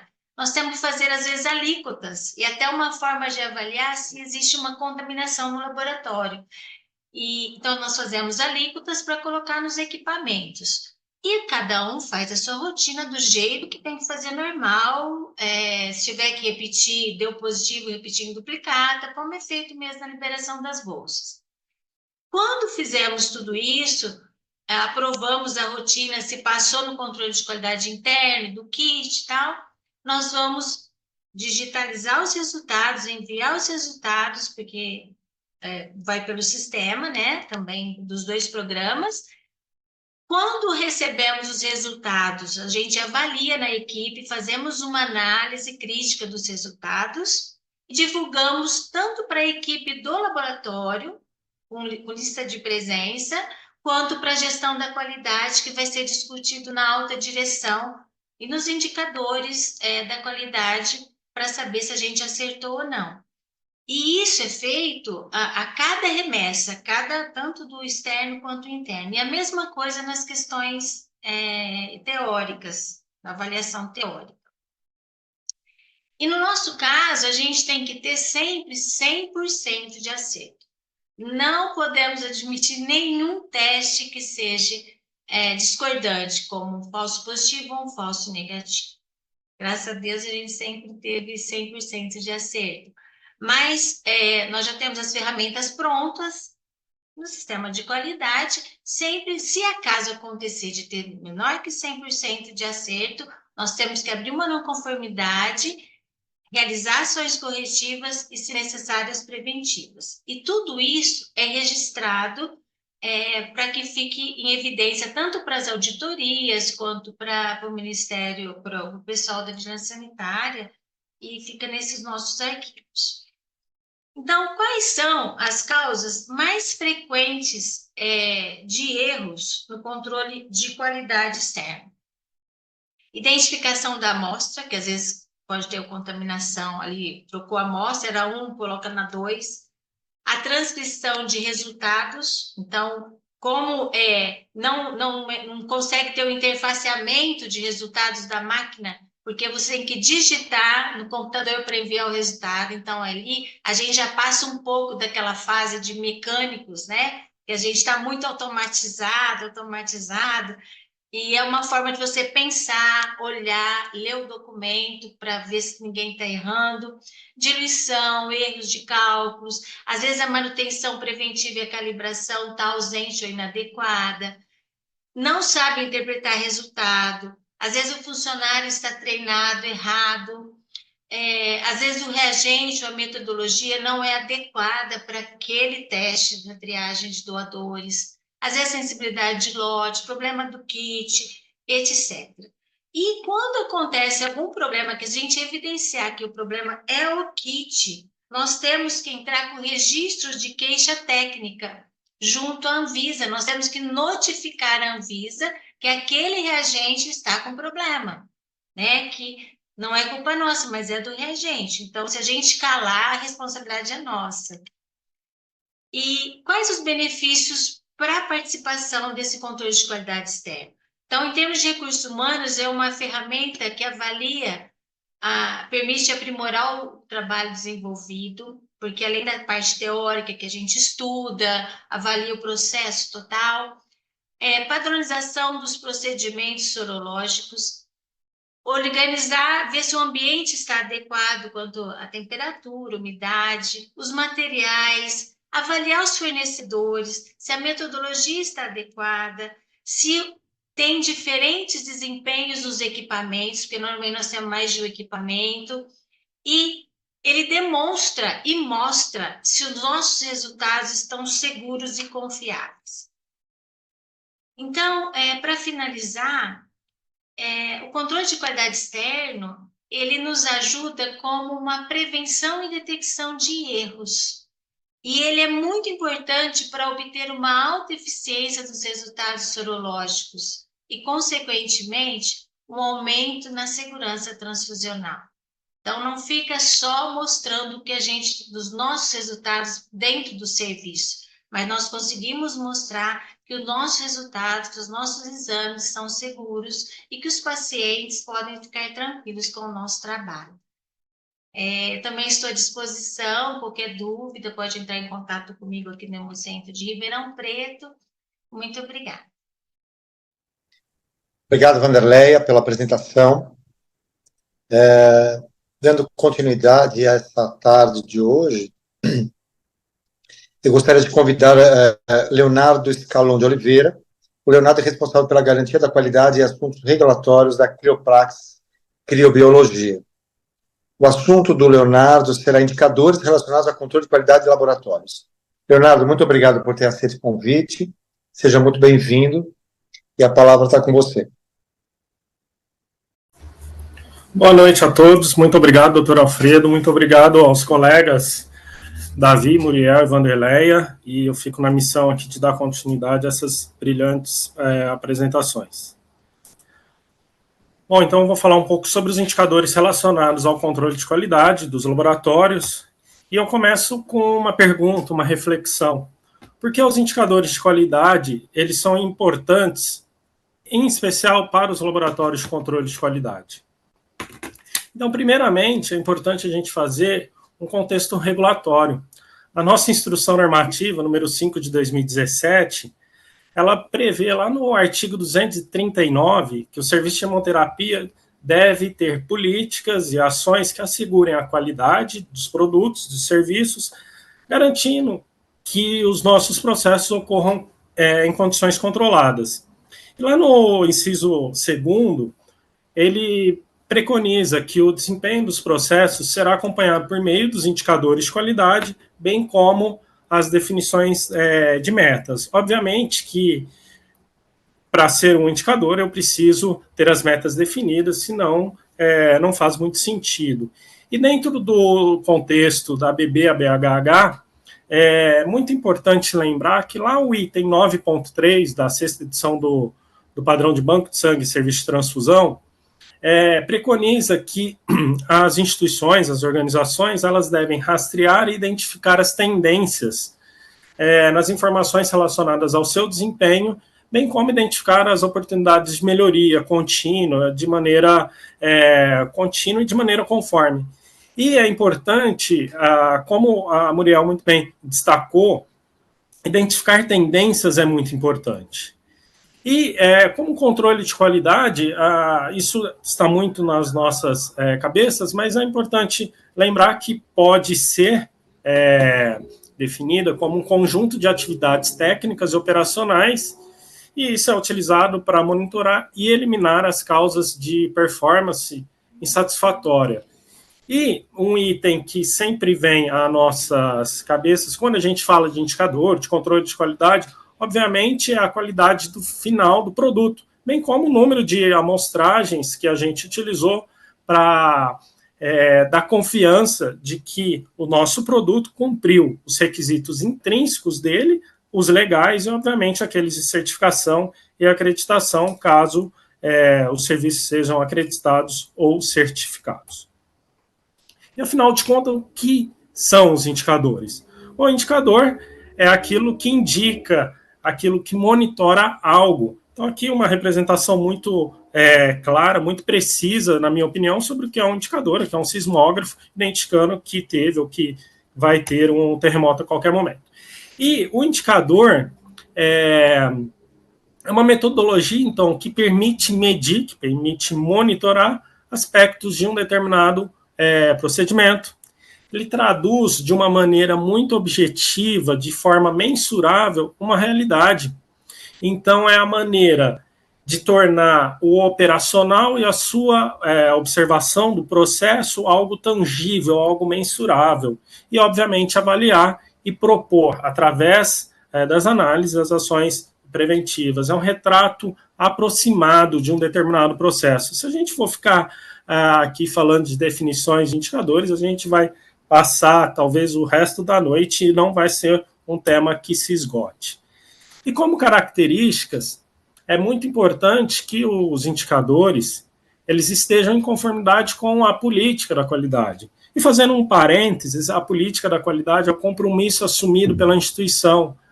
É a base, é o caminho, é o objetivo que aquela instituição quer seguir. Então, todo indicador, ele precisa, obviamente, estar relacionado ou ele precisa estar em conformidade com a política da instituição, com a política da qualidade da instituição. Eu não posso ter uma política de qualidade e um indicador totalmente desconexo, totalmente ao contrário dessa política, até porque ele não vai ser um indicador útil, afinal de contas, ele não vai estar monitorando ou ele não vai estar mensurando qual que é o objetivo daquela instituição. Então, é muito importante que os indicadores eles estejam sempre em conformidade, em consonância com a política da qualidade. As metas, obviamente, elas devem ser estabelecidas, tangíveis e desafiadoras. E é muito importante que a gente saiba que é normal não atingir a meta do indicador. É anormal quando 100% do tempo a gente tem a meta atingida e está tudo dentro da meta. Então, é absolutamente normal, compreensível e tem que acontecer, às vezes, obviamente, de não atingir a meta. É normal, faz parte dos nossos serviços. E quando a gente fala de indicador, é importante lembrar que o indicador ele tem que ser fácil calcular. Eu não posso ter um indicador que eu fico aí grande parte dos meus 30 dias do mês calculando indicador, que aí não vai fazer sentido. Você não pode ter um tempo demasiado para calcular o seu indicador, porque com certeza esse indicador não vai fazer muito sentido e você não vai ter tempo hábil de estar lá no laboratório e tomar as ações necessárias. E ele tem que ter função e ser gerenciável. E talvez vocês estejam se perguntando o que tem a ver o mapa do Brasil aí com os indicadores. Eu sempre gosto muito de um exemplo que eu aprendi ao longo da minha história profissional, que não adianta você medir o tempo gasto ou a facilidade dos clientes em chegar ao laboratório ou a amostra chegar no laboratório, porque você não vai mudar o seu prédio de lugar. Às vezes até você vai, mas se você não tem essa intenção, se você não tem esse objetivo, não vá medir a satisfação dos clientes ou a satisfação ou o tempo que a amostra demora para chegar, de repente, ao laboratório por conta do trânsito, porque esta é uma variável que você não vai mudar. Então, você não vai mudar toda uma estrutura de um laboratório para colocar num lugar mais próximo, para colocar num lugar de mais fácil acesso. Então, é muito importante que o indicador ele tem que ter uma função e ele tem que estar sobre a nossa gerência. Aquilo que eu consigo gerenciar é aquilo que eu preciso medir. Então, as metas, elas devem ser desafiadoras e é muito importante que as tendências de desvios elas sejam percebidas, elas sejam monitoradas, porque isso permite a adoção de medidas preventivas, o que é interessante, né? A gente não precisa esperar acontecer uma tragédia para tomar uma ação, a gente tem que estar antes e tomar a ação antes de acontecer a tragédia. E aqui eu trago um exemplo que eu gosto bastante, que são imagens do SHOT, né? E é muito importante, quem tiver curiosidade, basta entrar lá na internet, o relatório de 2023 do SHOT, ele já está disponível. Se a gente perceber esse gráfico aí em formato de pizza, o que nós percebemos? Que em 83% dos erros, eles poderiam ter sido evitáveis, eles eram totalmente evitáveis. Então, a observar tendências de desvios, principalmente quando o desvio está caminhando para um possível erro, é muito importante, porque isso vai lhe permitir tomar as ações necessárias e prevenir muitos erros que acontecem nas rotinas laboratoriais. Obviamente que nem tudo é preventivo, nem tudo eu vou conseguir tomar ação, e está tudo bem, mas o importante é para aqueles erros que podem ser evitáveis, que através dos indicadores de qualidade, dos controles internos e externos de qualidade, Munemax, sorologia, como já foram muito bem tratados e falados aqui, mas nesses casos em que é possível tomar as ações preventivas, que eu tome. E com isso me vem à mente a periodicidade com que nós vamos fazer as avaliações dos indicadores. O que eu quero dizer com isso? Que eu não posso ter as avaliações, por exemplo, de maneira anual. Porque se eu observo uma tendência de desvio, eu passei um ano com aquela tendência e provavelmente aquilo que era tendência passou a ser um desvio e eu vou demorar um ano para perceber que eu podia ter tomado a ação em fevereiro de 2024. Então, é muito importante que seja estabelecida uma periodicidade de avaliação dos indicadores dentro dos laboratórios e que essas avaliações elas sejam em períodos adequados. E não existe uma fórmula, né? Eu não posso aqui falar que a avaliação tem que ser mensal, ou quinzenal, ou semestral, porque cada serviço tem uma realidade, cada serviço tem um grupo, um rol de indicadores, e a definição desses indicadores, obviamente, será feita, assim como a periodicidade dessas avaliações, serão feitas pelo serviço. Não existe uma formulinha pronta que você pega e traz isso e não vai servir para todo mundo. Então, é muito importante que as periodicidades, que as metas, que os indicadores tenham função, sejam gerenciáveis e, principalmente, faça sentido para o serviço. Ainda falando aqui do SHOT, Uma característica dos indicadores que eu achei muito interessante, que eles trouxeram agora no relatório de 2023, eles colocam os indicadores, traduzindo ao pé da letra, indicadores atrasados, ou seja, aqueles indicadores que vão medir, que vão apontar, monitorar eventos que já aconteceram. Então, por exemplo, taxas de pacientes identificados erroneamente, amostras entregues incorretas no laboratório, amostras identificadas de maneira correta. Então, eles vão medir aquilo que já aconteceu, ou seja, o incidente, o erro, ele já aconteceu. Então, são os indicadores, aí ao pé da letra, a tradução, indicadores atrasados. E, por outro lado, nós temos aqueles indicadores que eles vão nos dar uma ideia de futuro. Então, aqui eles apresentam como indicadores de líderes, indicadores de liderança, enfim, mas são aqueles indicadores que eles vão influenciar o futuro da performance do laboratório. E se a gente observar essa imagem, aqui ele traz um dado muito importante que em alguns momentos isso pode passar desapercebido, mas, por exemplo, o cumprimento de agenda de manutenção preventiva, de calibração, de qualificação, enfim, dos equipamentos. Então, esse é um indicador importantíssimo no laboratório, porque hoje as rotinas dos laboratórios, os serviços de hemoterapia, de terapia celular, enfim, eles estão ficando cada vez mais informatizados, robotizados, automatizados, e é muito importante que a gente sempre tenha em mente as agendas de manutenção, enfim, manutenção diária, quinzenal, seja lá como for definido isso. Por quê? Esse indicador que está nos mostrando a ideia de prevenção, de futuro, de algo que pode acontecer, a ação é tomada rapidamente, ou seja, é uma ação preventiva, vou evitar um erro, e de acordo com o SHOT, talvez eu consiga evitar até em torno de 80% dos erros. Obviamente que os indicadores que nos remetem à ideia de performance, à ideia de futuro, à ideia de ações preventivas, eles são mais difíceis de ser calculados, eles são mais difíceis de ser estabelecidos, mas eles trazem uma ideia melhor e nos possibilitam, obviamente, tomar muitas vezes ações preventivas.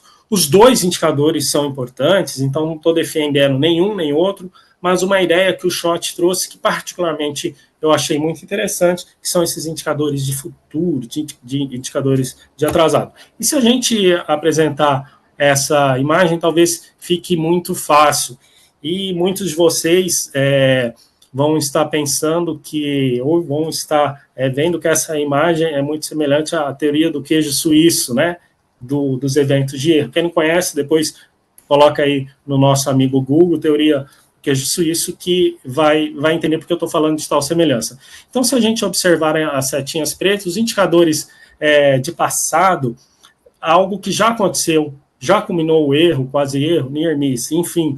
E os indicadores de futuro são aqueles indicadores que vão garantir a integridade dos controles, vão prevenir erros, vão ser barreiras nos nossos processos de modo a evitar erros. Obviamente que eles são mais difíceis de serem calculados, utilizados, enfim. De qualquer modo, é muito importante, eu sou muito fã do SHOT, então já é o terceiro slide que eu trago imagens do SHOT, é muito importante que a gente registre e faça as investigações corretas, obviamente, objetivando a melhoria contínua, a implementação de novos processos e até de novos sistemas. E por quê? Quais são os objetivos dos indicadores em laboratórios de controle de qualidade especificamente? São identificar gargalos, melhorar POPs, identificar falhas de coletas, não obrigatoriamente algo que esteja relacionado ao laboratório em si, mas quando a gente fala de qualidade, a gente sempre pensa no todo. Então, muitas vezes essas falhas não sejam dentro do laboratório, mas sejam rotinas que impactam o laboratório, e é possível, obviamente, sempre definir melhorias contínuas e objetivos. Nós podemos, um assunto que a Vanderlei abordou anteriormente, há alguns minutos, são os problemas de insumos, de kits, e, enfim, otimizar processos. Obviamente, o uso de indicadores, eles nos permitem exatidão e precisão dos nossos processos e avalia também a satisfação dos nossos clientes. Lembrando que cliente, ele pode ser tanto o nosso cliente interno como cliente externo, enfim, cada serviço já tem definido quais são os seus clientes, mas pode impactar na qualidade percebida pelos clientes. E a qualidade, ela só existe quando é percebida por alguém. Então, aqui eu trago alguns exemplos só para ilustrar um pouco esse tema, né? Erros de identificação de amostras e de requisições, erros também dentro do laboratório de cadastro do exame, de cadastro da requisição dos exames no laboratório. A realidade é que muitos laboratórios talvez façam os registros das requisições de maneira manual, então, quando é manual, a gente precisa sempre ficar de olho, e o indicador é uma boa ferramenta para a gente entender se as pessoas estão bem treinadas, até entender qual que é a taxa de rotatividade dos nossos empregados, porque talvez vocês concordem comigo que rotatividade dentro do laboratório pode acarretar em erros na rotina, pode acarretar em atraso na liberação dos exames, enfim, pode acarretar uma série de problemas. E medir a rotatividade de funcionários, apesar de não ser uma atribuição direta do laboratório, muitas vezes, para aqueles serviços que são centralizados, cada um com seu departamento, mas é muito importante. E, além de identificar, medir e monitorar a quantidade de não conformidades no processo, incluindo aqui os quasi-erros, near miss.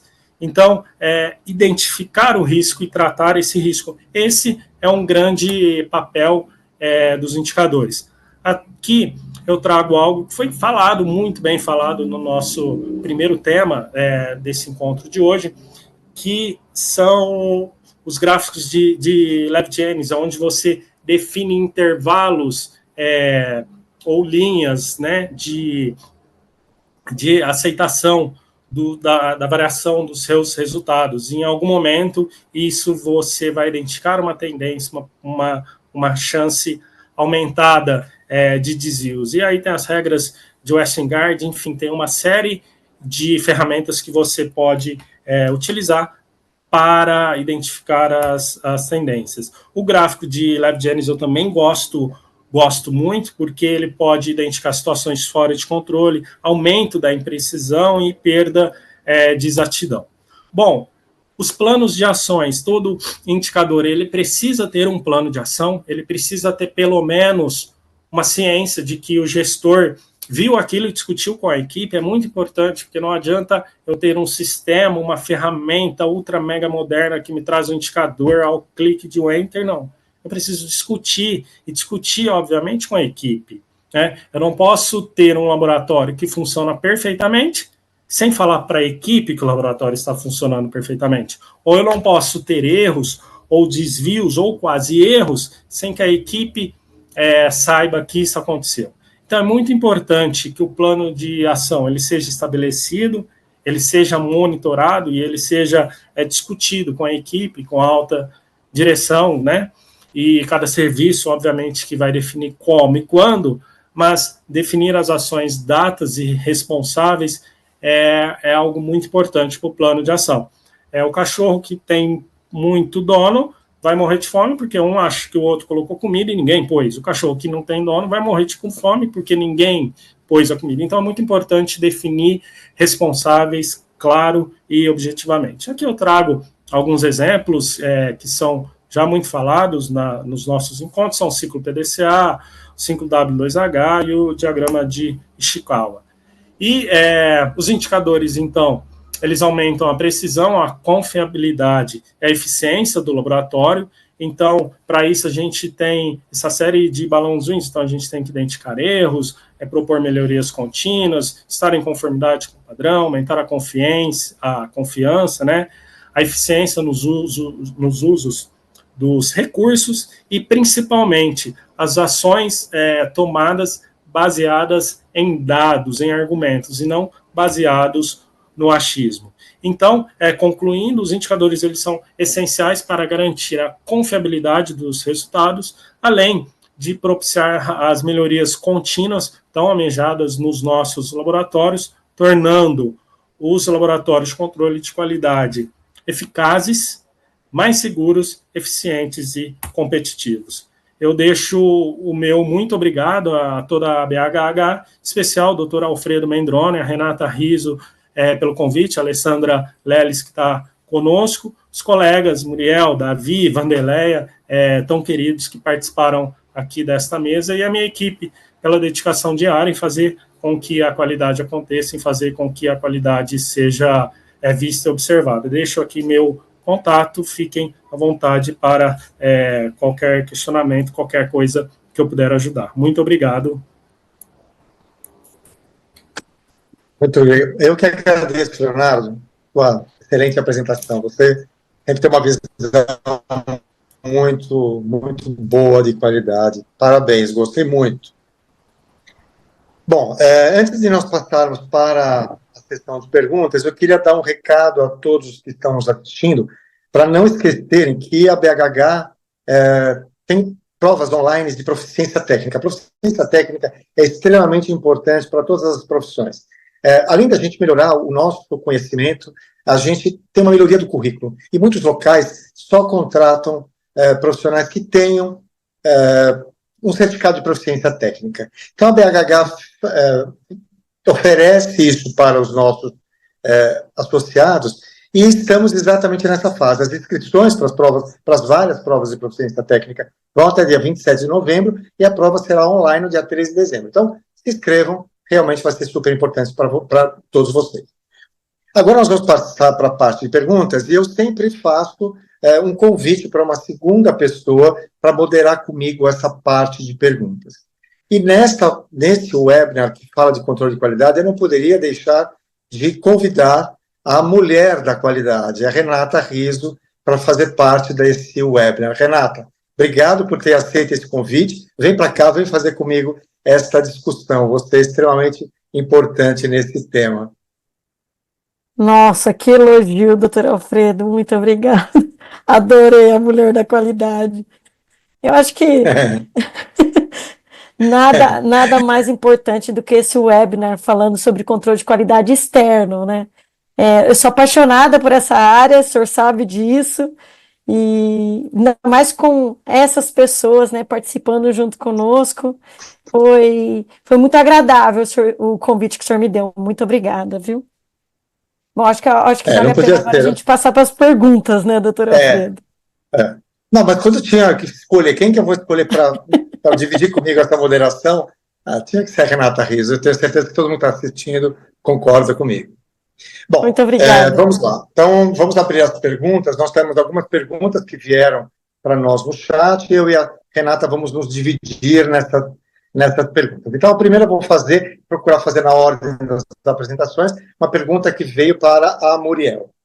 Muriel, a pergunta que foi feita é o seguinte: quais são as ações que vocês executam para tratar as tendências e desvios? Eu gostei muito de você abrir esse webinar falando das tendências, e eu acho que a gente tem que discutir muito o que fazer quando a gente enxerga uma tendência ou mesmo um desvio já instalado. Então, a minha pergunta para você é o que vocês fazem para tratar as tendências e desvios?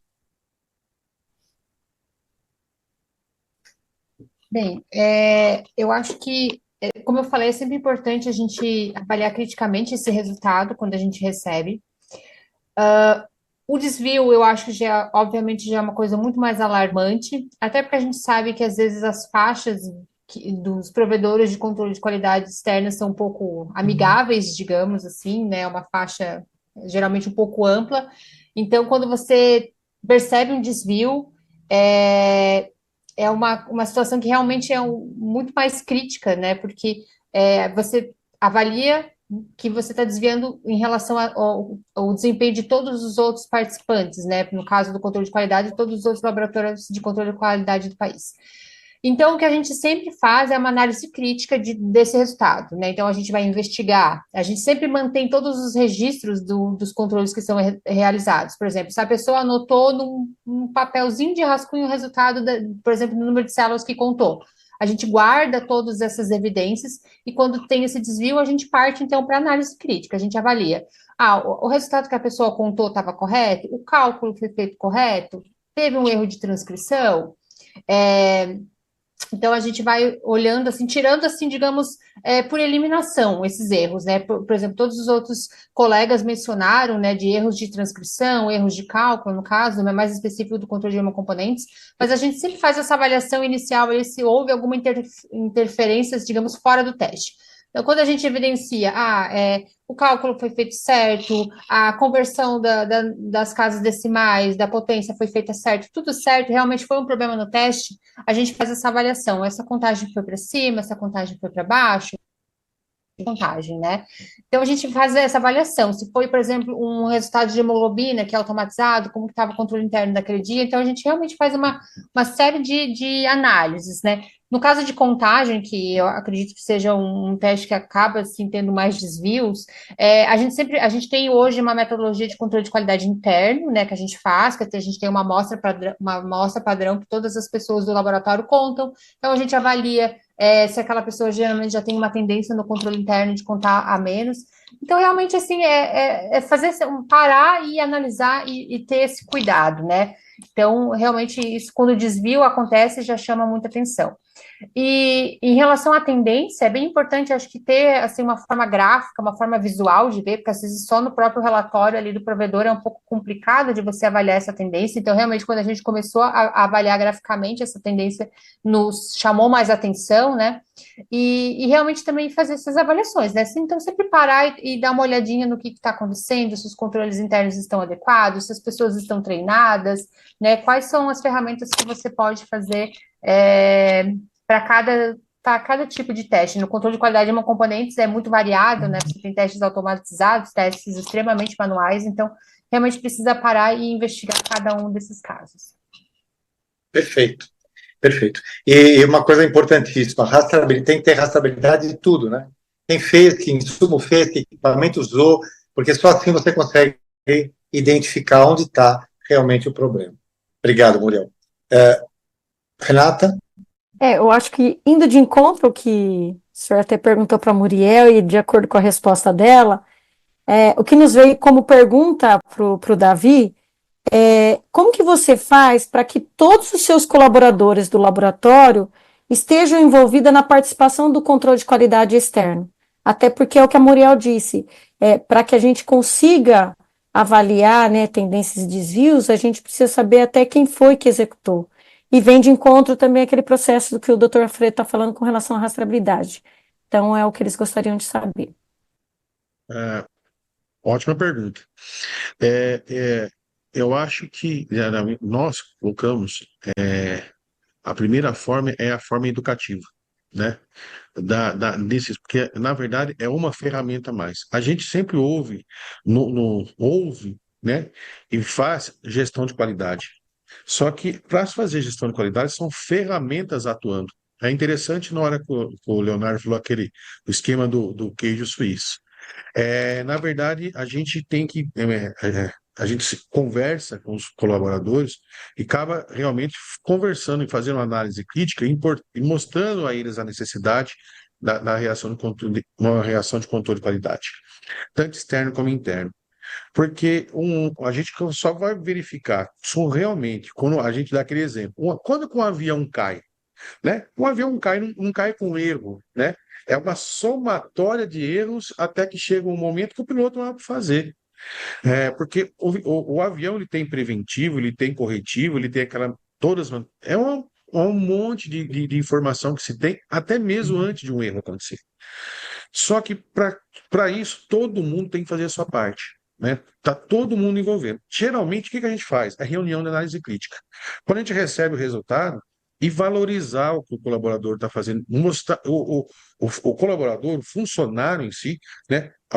Apesar que eu falo assim, funcionário, por quê? O colaborador é quem colabora, às vezes não ganha. O funcionário colabora e ganha. É isso que eu costumo falar. Mas ele tem que se enxergar dentro do processo de qualidade. Né? E como é uma ferramenta, ele sabe que é importante, mas ele tem que sentir e falar: ó, eu fiz isso, eu faço parte do processo de qualidade do meu serviço. E fazendo isso, ele consegue analisar todas as ferramentas e suas importâncias. Então, na verdade, ele tem que ter motivação. E como que a gente faz? Quando chega um controle de qualidade, que nem assim, a distribuição, né? O pessoal já, ele praticamente ele já sabe que, olha, eu fiz um prático, que nós também trabalhamos com mais de um controle, né? Nós trabalhamos com o controle da BH, o básico, o avançado e também do AEQ do Ministério. Mas assim, eles conseguem. O maior motivo, eu acho que é isso: é você ter uma reunião, você conversar com o seu colaborador dentro do seu serviço e fazer ele se enxergar no sistema de gestão de qualidade. Aí é que ele se engaja e vê quanto é importante essa ferramenta, ele mesmo, com andar das próprias pernas, já começa a desenvolver. É assim que é uma questão educativa mesmo, viu? Isso mesmo. Eu concordo plenamente com você, Davi. Educativo, a gente tem que pegar eles assim, no orgulho de fazer parte do controle de qualidade, no orgulho de ter um componente adequado. Eu acho que é por aí que a gente pega. É isso mesmo. Veio uma pergunta para Vanderlei aqui. Olha, eu gostaria de ter feito a pergunta, mas Pedro Henrique é quem fez, e eu vou te ler. É extremamente interessante. Contrariando as diretrizes do controle de qualidade externo, muitos serviços submetem a amostra a várias análises, por vários técnicos, a fim de ter o melhor desempenho. Como o provedor pode inibir essa prática? Educação apenas? Diminuição do prazo de resposta? Por que eu gostaria de ter feito essa pergunta? Porque nós, da Fundação Prospeng, fazemos o controle de qualidade externo dos laboratórios de sorologia para o Caribe e para a América do Sul. E aí, o que eu mais noto é isso. Eles testam a amostra várias vezes, com kits diferentes, não necessariamente só o kit que eles utilizam na rotina, exatamente para ter a certeza do resultado que eles vão colocar e ter o melhor desempenho. E aí cai por terra qualquer análise que você possa ter do teu controle de qualidade externo. Então, como inibir isso, Vanderlei? Como você sugeriria para o provedor para inibir essa prática? Primeiro, eu acho que quando um provedor quer trabalhar com controle de qualidade interno, ele tem que ter ferramenta suficiente para poder qualificar aquela amostra. Porque ele tem que testar em várias metodologias, em vários processos diferentes, para garantir que aquele resultado é verdadeiro. Então, a amostra tem que ser bem qualificada. Ela estando bem qualificada, com certeza, o usuário desse material, ele vai ter que acertar, porque se ele não tiver, se a amostra está qualificada, não tem como você desconsiderar o provedor, porque você padronizou a amostra. Garante que aquele resultado é verdadeiro. Se não tiver ali, a pessoa errou. Mas existem, eu já participei de alguns programas, não eu, que eu fiquei sabendo de alguns programas, que as amostras são qualificadas não corretamente. E não, aí mas eles desculpa, eu vou corrigir você, Leia. O provedor qualificou a amostra, mas quando chega no sítio que vai participar, ele faz, ao invés de ele fazer apenas o teste com o kit que ele utiliza na rotina, ele utiliza 2, 3 kits, várias pessoas repetem o teste, muito diferente do que a rotina dele, exatamente para ter um resultado o mais próximo possível do acerto e ele acertar em tudo. Então, na verdade, ele está deixando de fazer aquilo que a diretriz do controle de qualidade externo exige. O problema não está na qualificação da amostra do provedor, mas quem participa do programa é que faz vários testes para tentar achar o resultado. Não, então, mas pela regra, nós temos que fazer os testes naquela metodologia que é utilizada na rotina. Então, se eu uso determinado kit, o fornecedor A, para liberar a bolsa, e eu tenho na minha geladeira o B e não estou usando naquele momento, eu não posso dar esse material para controle de qualidade externo ou mesmo interno. Eu tenho que utilizar aquilo que eu estou usando no momento, porque senão a gente tem um problema também de sensibilidade, mas se fizer diluições entre marcas diferentes. Então, nós temos que utilizar o teste específico naquele que você está usando para liberar os componentes. Nós não podemos fazer, eu vou ver se funciona. Eu vou ver se funciona no outro marcador, no outro, eu faço químio, e eu tenho Elisa na geladeira, eu não uso o ELISA para liberar a bolsa, mas vou ver se funciona. Não tá certo, você tem que usar naquele que você se propôs para liberar a bolsa. Porque aí Perfeito. garante o resultado que você está emitindo. Porque senão, se você utiliza, por exemplo, como um teste confirmatório, aí você tem que participar de Vanderlei, eu vou te corrigir de novo. Essa é a diretriz. A pergunta do Pedro Henrique foi: o que o provedor pode fazer para inibir essa prática? Essa é a pergunta. O que você está dizendo, a gente sabe, essas são as diretrizes do controle de qualidade externa. O problema é que as pessoas nem sempre cumprem isso. O que o provedor pode fazer para tentar minimizar, mitigar essa ação dos testados que estão se testando? O que o provedor pode fazer, ele qualificar aquela amostra em todas as metodologias e o máximo de fornecedor possível, que nem sempre consegue. Ok. Obrigado, Vanderlei. Pedro, eu como provedor, eu acho que assim, uma das situações mais importantes, mas nem sempre vai corrigir 100%, é a educação. A educação de quem participa do controle de qualidade externa. A gente tem que informar inúmeras vezes para ele que ele só deve fazer o teste com o kit que ele está usando naquele momento. Sem essa situação, o controle de qualidade externo não tem validade. Não adianta ele tentar fazer isso, porque o resultado não vai transparecer a realidade do serviço dele. Eu acho que a educação continuada é o principal. Diminuição do prazo de resposta poderia ser, mas eles podem num dia fazer vários testes e ter todo o resultado num único dia. Então, acho que diminuir o prazo não seria uma saída. Volto a dizer, como provedor na Fundação ProSangue para os kits e para os laboratórios da América do Sul, o que a gente tem feito é educação continuada. Mas isso existe sim e é rotina de muitos laboratórios. Sim, educação. Renata? Oi. A educação continuada é uma coisa que não pode perder, tem que ser o tempo todo. Então, acho que a educação continuada e o provedor, ele pegar, qualificar a amostra com o máximo de fornecedor possível e garantir o resultado dele, e o participante ele tem que seguir as regras do contrato que foi feito, que é utilizar o kit que é liberado para a bolsa, né? Eu acho que é isso mesmo. Tá certo. Obrigado, Andréia. Renata? Só complementando, doutor Alfredo, que o senhor disse até da educação continuada, tem que ser importante a educação continuada para ele entender o seguinte: o controle de qualidade externo é para você espelhar a sua rotina diária. Isso, então, para você claro. garantir que aquela execução está feita de forma a garantir confiabilidade e qualidade, você tem que fazer educação continuada com ele. Não adianta eu fazer vários testes, várias práticas, como o senhor disse. Às vezes eu diminuo o tempo, mas ele faz vários testes no mesmo dia. Então, isso não vai conseguir garantir essa confiabilidade. Então, é orientação. É o básico de tudo, e as pessoas têm que entender para que serve aquele controle de qualidade externo e que ele tem que colocar na rotina dele para garantir que o que ele faz todos os dias está sendo executado com a mesma confiabilidade daquele controle que ele recebeu para testar. Perfeito, perfeito. Bom, Só e um agora... minutinho. Opa. Só um Pois não. minutinho, por favor. Eu Pois sei não. que é da imunohematologia, eu vou puxar um gancho aqui. Eu concordo com o doutor Alfredo, doutor, porque assim, quando a gente fala em imunohematologia, que eu falei, a gente tem que trabalhar, como a Renata falou, na metodologia que a gente utiliza na rotina.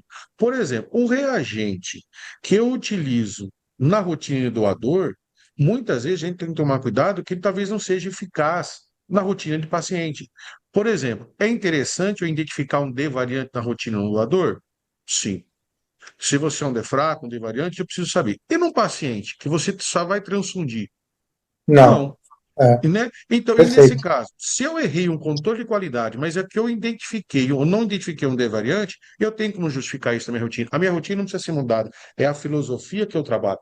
Agora, se o colaborador começa, é que eu falo, isso já aconteceu às vezes. Eu vou pegar um cartão lá no laboratório de controle de qualidade, que é mais. Não. Aquilo é para doador, para paciente. Porque quando a gente estipula, quando a gente analisa uma rotina, faz aquisição do reagente, a gente pensa que a gente analisa clone, né? Estou falando na parte de imunohematologia. A gente analisa os clones que são viáveis para cada rotina. Então, isso é uma questão também importante. Se o provedor deu aquela metodologia que eu informei para o provedor que está usando, a gente tem que fazer o colaborador entender isso na educação continuada. Olha, só faz isso por quê? Porque você só tem que fazer o que você trabalhar no mesmo equipamento, na mesma técnica. Porque o provedor também nos ajuda.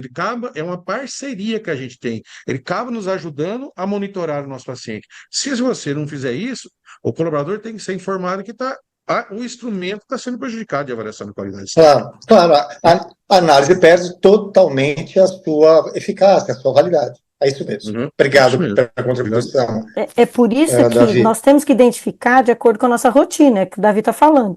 Então, se eu tenho uma técnica de imunemato que ela é feita em tubo, eu tenho que fazer o controle de qualidade externo em tubo, eu não posso utilizar gel, porque são Claro. sensibilidades diferentes. Então, ele tem que ser o espelho da minha rotina Claro. diária. Claro. Então, é por isso que, mais uma vez, a gente reafirma, é treinamento, é conscientização do colaborador. Bom, mas vamos lá. Agora vamos fazer uma pergunta para o Leonardo. Léo, essa pergunta veio anônima, mas o que eles estão com dúvida, né? Na falta de ferramentas automatizadas para análise dos dados e criação de indicadores, quais as alternativas mais viáveis de controlar o processo de forma robusta e segura? É muito boa essa pergunta. Eu trabalhei 11 anos no serviço que eu tenho no meu coração e a gente sempre trabalhou com Excel, com o que tinha disponível e sempre deu muito certo. Então, o mais importante não é você ter grandes... É óbvio que o sistema facilita, ajuda, mas um Excel, qualquer ferramenta que hoje é gratuita aí no mundo de tecnologia, você consegue fazer, né, um indicador. Então, você consegue criar dentro do Excel, do Google Sheets, seja até aquele programa brasileiro que tem de planilhas, que eu não me lembro o nome, você consegue controlar o seu processo. O mais importante é você começar a fazer, obviamente, achar aqueles indicadores que faz sentido para o seu serviço e começar a monitorar e discutir com a equipe que você vai colher bons frutos rapidamente. Muito bem. Léo, eu vou fazer mais uma pergunta para você, que é uma pergunta muito boa, gostei muito dessa pergunta. Como devemos estabelecer meta para um novo indicador? E como as tendências devem ser tratadas para que elas não sejam transformadas em erro?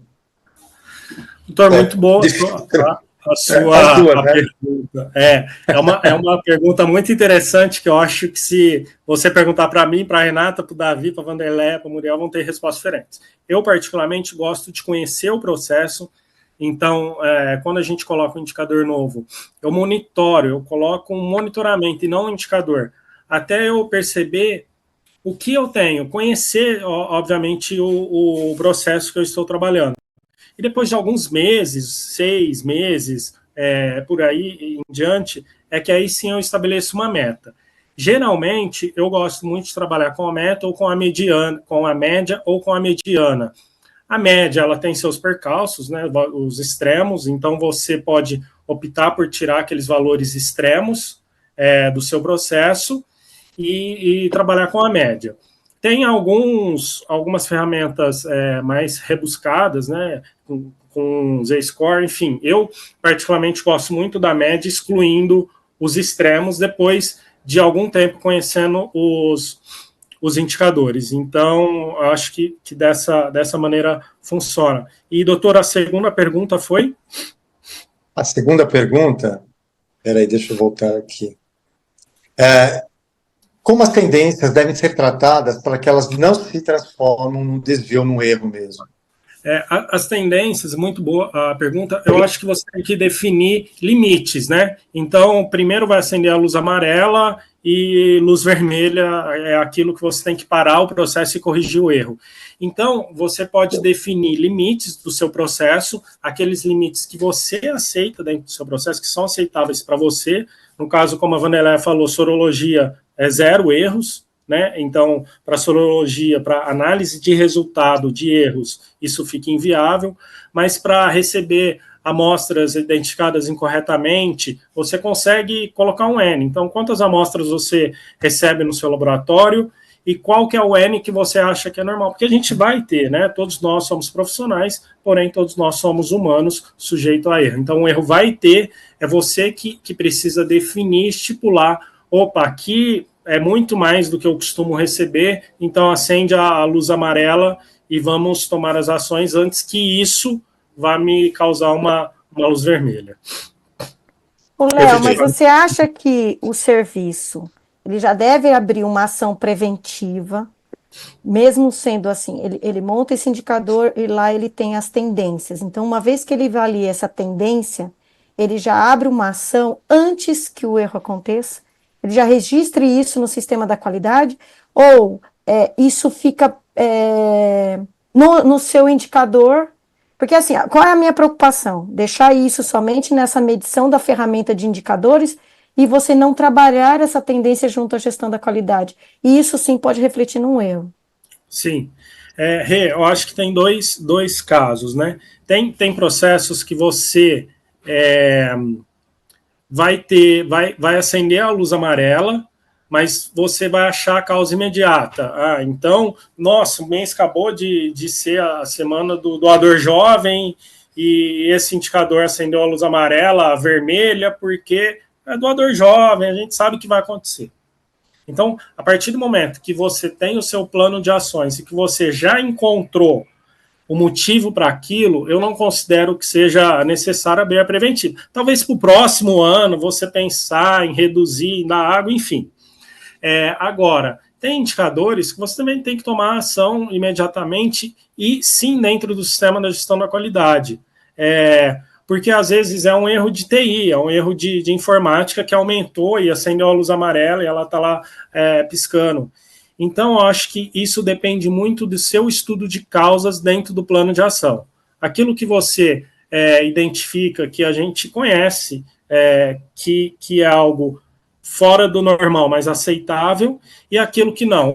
Vamos chamar a gestão da qualidade, vamos chamar a garantia da qualidade, porque a gente precisa registrar a ação preventiva e tomar as ações com força. Isso tem que chegar na direção, na alta direção, na análise crítica para resolver. Então, acho que depende muito do estudo de causas aí do plano de ação. Perfeito, é isso mesmo. Perfeito, Léo. Muito obrigado. Viu? Bom, pessoal, nós já estamos no nosso horário. Eu quero mais uma vez agradecer a Muriel, ao Davi, a Vanderleia e ao Leonardo por terem aceito o convite, por terem feito excelentes apresentações. O tema é extremamente importante, voltaremos nele em algum momento durante os próximos webinars. Renata, muito obrigado por dividir essa missão comigo, foi ótimo. Você também voltará em outros momentos. Bom, quero sempre agradecer às meninas que nos ajudam, né? A Kelly, que está nos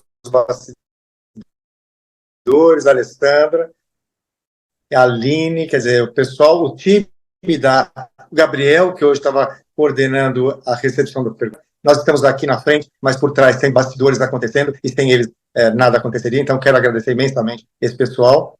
Renata, obrigado pela parceria, foi mais um ano de webinar, de sucesso nesses webinars, e eu espero que venham tantos outros anos com todo esse sucesso, com todo esse trabalho que a gente tem tido, é muito gratificante, é muito honroso e é muito importante.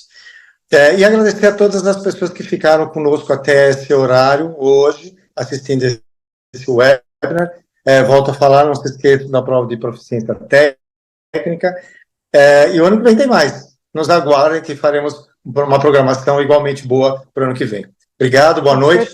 Feliz final de ano para todo mundo. Voltamos em fevereiro ou março, no máximo.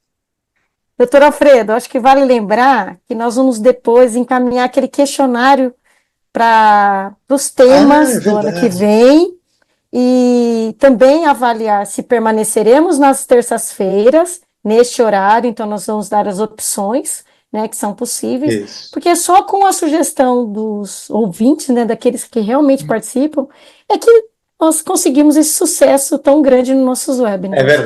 É verdade. Tá bom?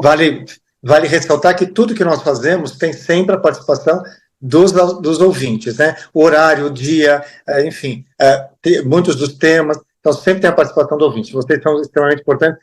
Vão receber um novo questionário de final de ano para poder nos auxiliar para os webinars do ano que vem. Então, obrigado, gente. Boa noite. Obrigada, boa noite. Tchau, gente. Obrigada. Tchau, tchau.